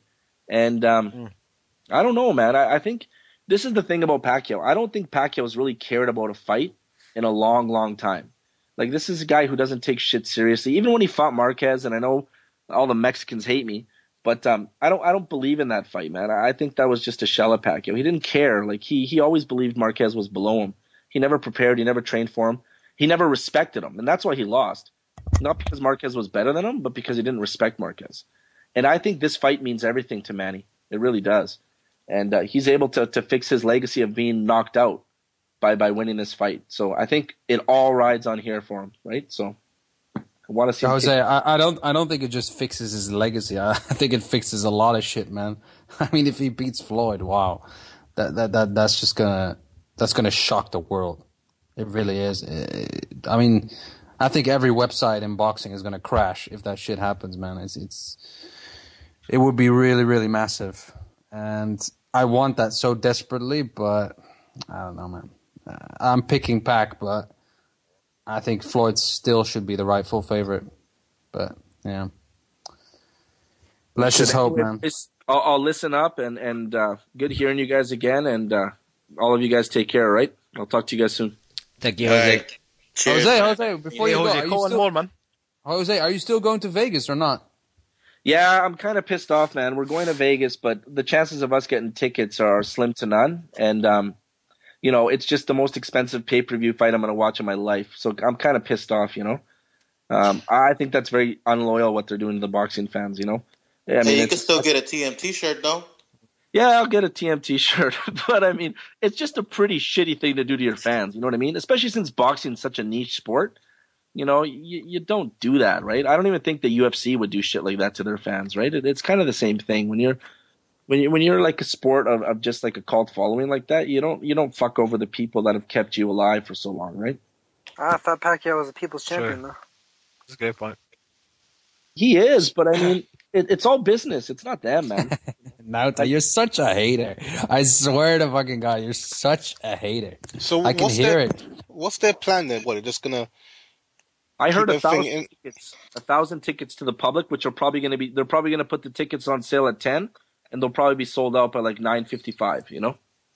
And what's the rest of the tickets going to be? What, all of their like family and friends of all the different companies involved, or what? Second market. So they're going to sell it to these ticket brokers and everything else, and you're going to have to spend like $3,000 for a nosebleed seat, right? Wow. Which is It's bullshit. basically going to be filled with rich people, man. That's it's ridiculous. Exactly. It's not even a fight. It's an event, man. So it's going to be bullshit. Millionaires in the nosebleeds.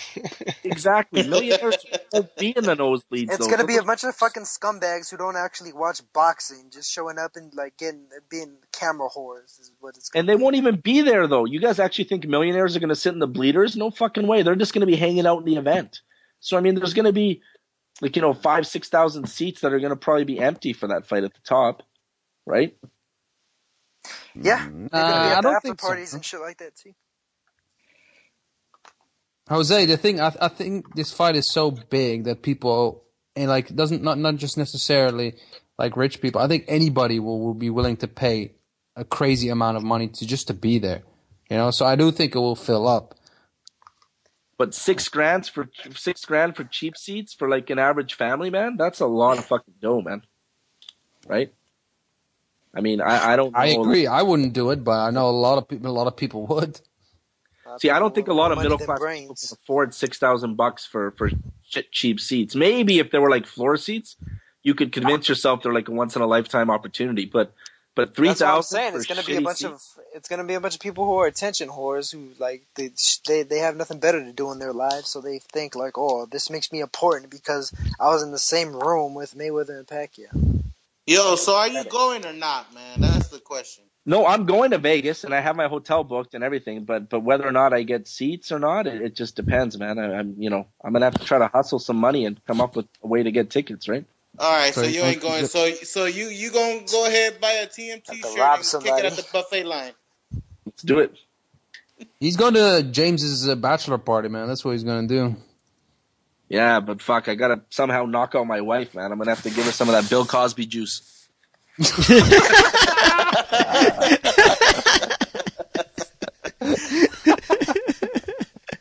Oh, shit. Oh my God, Jose. Good stuff, man. Good stuff. All right, boys. Peace out, all right? Yo, thank you, Jose. Take care, bro. Take care. Catch you, man. All right, Cam. I know you want to watch those fights, so let's wrap it up, huh? Yeah, man. Let's go. I think this show has been intense enough as it was. Yep. It's been a beautiful show. Are you going to do the roll call, Cam? We've got a lot of people in there, no? Hell yeah, man. Yeah, Shout out to Beast Mode. Shout out to Kid Caliban. Yeah, it was a bit more earlier, but obviously I think people dropped off to watch the Paul Butler Tate fight. But yeah, Raphael Tate's 22. fucking part Butler up. Raphael 22, Beast Mode, Nothing for Something, Basilius, Monocle 78, Jack Captain, The Chris Algieri Lifestyle, BRD, Hey, Kid Galabon, JY, Jesus, Eubank Jr., Blacksky Mash Joe. Jesus. No, that's French, man. Je suis Eubank Sr. Okay, cool. Yeah. Jose Boxing, King J 87, Ho Slade Dwyer, Adel for Real, Nesmatic, and 2 guests. Shout out to the guest. Shout out to the people in the chat. Yo, Eubank Sr. is thanking me in the chat, man. I'm honored. Shout out to Avlos Bomb in the chat. Kid Avlos Bomb. That should be his. He should change his name to that. To Galabum. Shout out to That Ari's should be your Rotten Skype name, Tooth. not though. What, Galabum? No, Avalos Bomb. Nah. Alright, Kimo, should we get... Well, no shout-outs for Roos, man. What's going on, people? No, you fucking bum. You've been destroying the entire show, man. What have you been You doing? got lost. Yeah, Kimo, you're a fucking paper chump, man. You know why? Why? Yeah? You only come to the show when you want to come, yeah? You're like fucking Andrade. You choose when you want to fight. Ooh. Like yeah? war. Kimo, do some shadow boxing. And also, we know you've been hugging your girl during Valentine's Day, man. So you like Andre Ward also. That was a lame joke. Oh, somebody just got dropping like flies. But what's good though, people, man? What's happening? You're a bit late to the party, man. We're doing the final thoughts. Called in right at the end of the show. What's good, people? And Cam is like fucking Hayman, man, yeah? Promoting this fucking show, man. Shout out to Cam. At least we didn't tell Ness to buy a mixer that broke. Yeah, you sabotaged it. Actually, it's his internet that broke. Ooh. Y'all gotta keep donating. Yo, man, you guys been going hard on Ness, man. But shout out to Ness, man. He's working hard, man. Shout out to Ness. Dude, we haven't said anything about him this show. What are you talking about? Ness the full-time gig. I feel like Roos is low-key betraying us. Low-key. Yeah. No. It's not even about that, man. You know, you just, you know. You're the one. You're the one with the smoke alarm, huh? No, that's Ari. Ari, That's man. Ari. Hey, Ari, how the fuck we did a Kimo Special and you and the smoke alarm ain't come up, man? What type of shit is this? I think he got it fixed. On you, baby. Every time I was about to go out, he hit the mute button. That boy ain't gonna die of carbon monoxide poisoning anymore. Yo, man. Yeah, but you guys looking for the fight tomorrow, man? Hey, Roos, you're in Hull? Yeah, I'm going to Hull, man. I mean, I thought you were already there. No, I'm leaving in the morning. What are you doing at home, bruv? Yeah, just, go watch, spend some time with my boy Eddie Hearn, man. Shout out to Eddie Hearn, man. Oh, because you and Eddie Hearn are like that. Eddie Hearn giving us another bomb card. Well, shout out to Team Matchroom. He's got a few things lined up, Harry, man. That you're gonna be proud of him, man. You're gonna jump the ship back. Are you sure about that? I'm sure, man. Let's see if he wins the Gale purse bid. Well, we'll see, innit? But when he gets here, I want you to come on the show and shout him out, man. Especially you. If he wins the purse bid, definitely. Okay, cool, man. Yeah, but I don't see that fight being on April 25th anymore, though. Definitely not. So, what's the main questions that you guys, would like to know? I could ask him tomorrow. Nothing. All right, cool. If you don't actually, we'll be good. Actually, Roos, if you could just ask him, just to be mindful, okay? Just want him to be mindful. No, but I would like you guys to tune in, man, because I'm gonna do the ring entrance with my cousin, their first live show. 7:30 p.m. UK time. Are you gonna wear a Boxing Coalition T-shirt, Bruce? Yeah. Fucking Dave the Sinister was supposed to get me one. I don't know. I'm still waiting for it in the post. It's like one of those boxing voices T-shirts, isn't it? That they never come to you. Fuck that, Roos. You better make a homemade tee. You better wear something. Man, you better wear a pink permanent marker and shit. Listen, I'll have a cardboard cutout in it. Just write it out with a marker pen, man. Hey, Roos, you better not come out on national TV looking like Thurman. Try to Yeah, like hashtag shout out to Cav. Yeah, man. Yo, Roos, tell him though that I want you to tell Eddie Hearn that George Groves is not his whore. Yeah, tell him. I want you to tell him that. Yeah, he's not gonna bow to his shit. He don't really like Groves, too much. So I don't really think he would care for that. If you get any airtime, shout out my boy Suleiman. Did he come on today?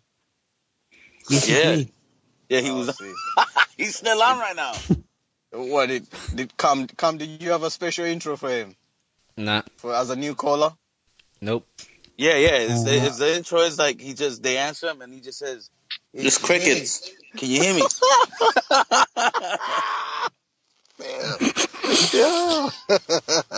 Yo. Good evening, Roos. How you doing? Yo, listen. I'm in my fucking car laughing. I love that. Alright, listen. No one ever lie, man. Like on Wednesday, I'm in Hampstead Heath, right, in London, North London. I bump into Chisora going to his wife's shop, and we didn't really want to talk about what happened about the last fight, So we just kept a family talk, how's the nappy changing going and all that, what the new things is learning in the family life, and we just kept it brief, man. But he's put on a bit of weight, man. But he's looking to make a comeback. He needs to learn to be more patient. Hey, Suleiman, did you glass him? Like awesome. You asking me? Oh, shit. Where's Chew, man? I'm right here, bro. What's happening? What's up, man? You good? I'm fucking immense. Hey, Paul Butler's getting schooled, Roos. Yeah. He just ate. Man, Nota, did you see that? Has been whooping his motherfucking ass. Nota, did you see that? Oh shit! What's happening, Harry, man? He just landed a beautiful uppercut and he's not getting up. He just got laid the fuck out. Oh my god! He's not getting up, Jim. He's not getting up. Shit, Who got laid out? The ref called it off. Butler just got knocked out. Oh, that's just rigged, just before that uppercut knocked out, I was just about to say, Tete landed a beautiful uppercut, one of the best uppercuts I've ever seen in my life, and then 10 seconds later, he lands it again, and this time he knocks him out. The exact same shot, yep. Hold on, is this the same Tete who fought the gorilla? I'm not sure, but he's a super flyweight.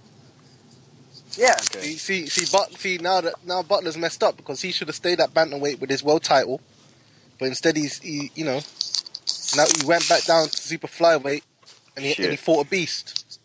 I've never heard. And shout out to anyone in the chat. Shout out anyone in the in the prediction league who chose Tete because I don't know. I chose Tete. So one time Nota got it. Nota, are you in the predictions league though? Huh? Are you in the prediction league? Yeah, I have like some weird Twitter number. Yeah, but bullshit. did you pull it in?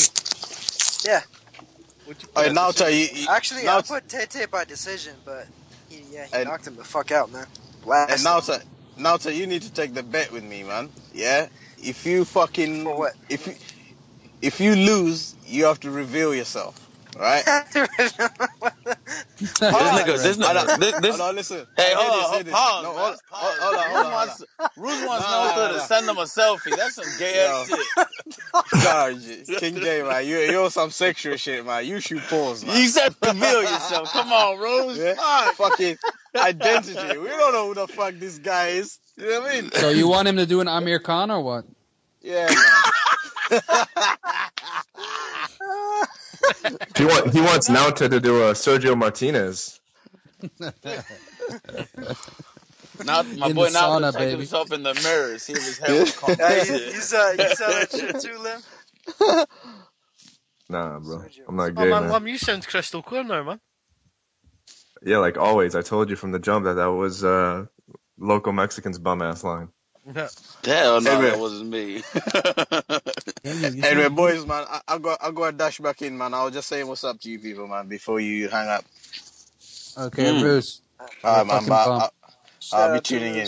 Kimo, you Shout fucking out to diva, Bruce. yeah? Stop being like Andre Ward, man, hugging up people, yeah? I don't talk about Andre Wood. I talk about Mimi Shu. You're a fucking fool, man. I'm out. And you had a beautiful career. Damn. All right, Cam.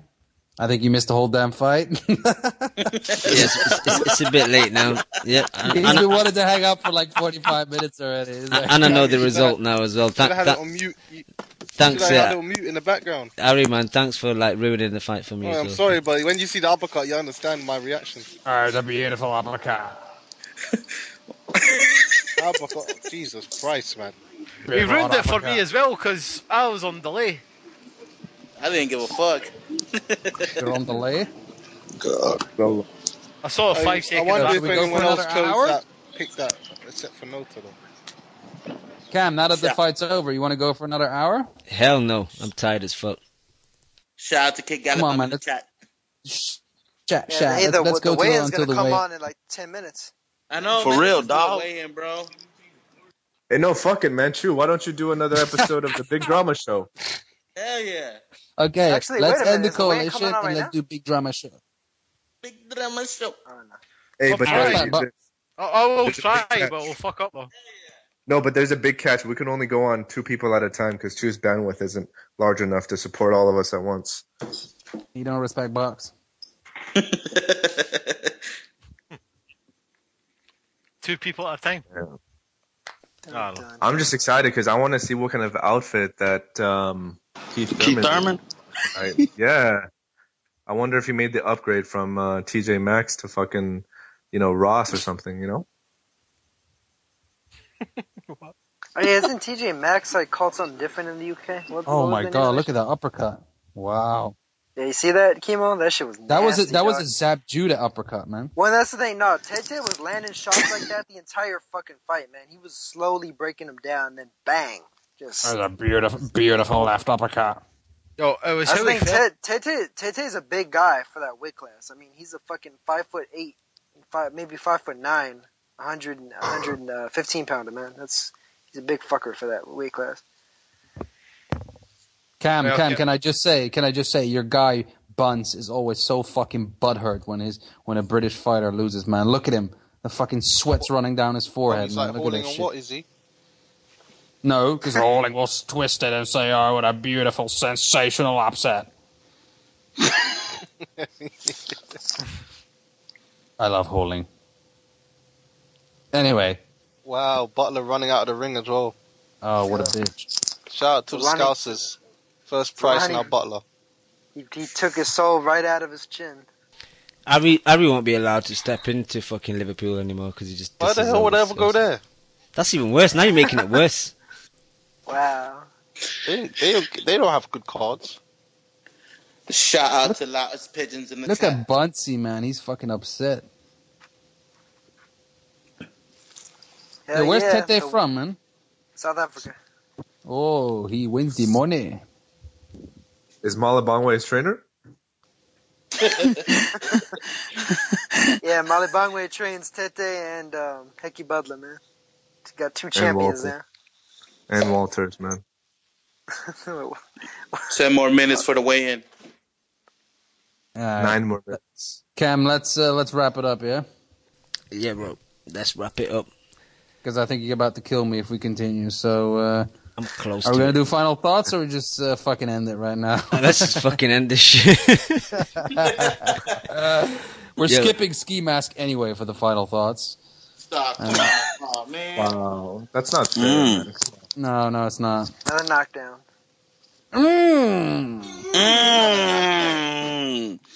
This is under with that. What can we do for it?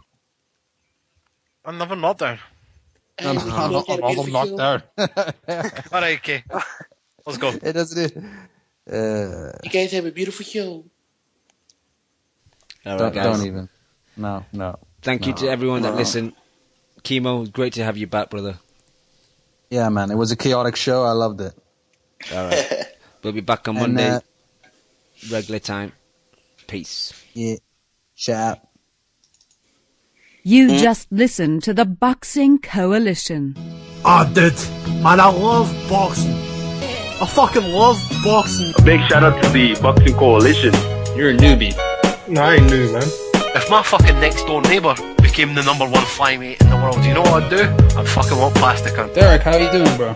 I was physically burn you, blood. I disagree. First time I hear the show, man, it was fucking badass. Vamos a Argentina, la concha de su madre. I see the bomb in him. I get home and she's like, what the fuck? Me and the kid are here. Why don't you get home and talk to us? I'm like, man, you guys don't know shit about boxing. Kel, how does it feel to be the new IBF champion? Feels great. Do we really dive into the black hole right off the jump? I think he's hiding glass. Just to play devil's advocate. You want 1 portion of crow or 2 portions of crow? Give me 2 portions with a supersized fries and a large drink, please. I can't stand him, what? I'm Scottish. Cringe side. But you won't rush Anthony fucking fat ass Joshua, would you? He's not fat. How about you tell us what you weigh for your final thoughts? My weight? Thank you for listening to the Boxing Coalition. We are live every Monday, 10 p.m. to 1 a.m. UK time, 5 p.m. to 8 p.m. Eastern.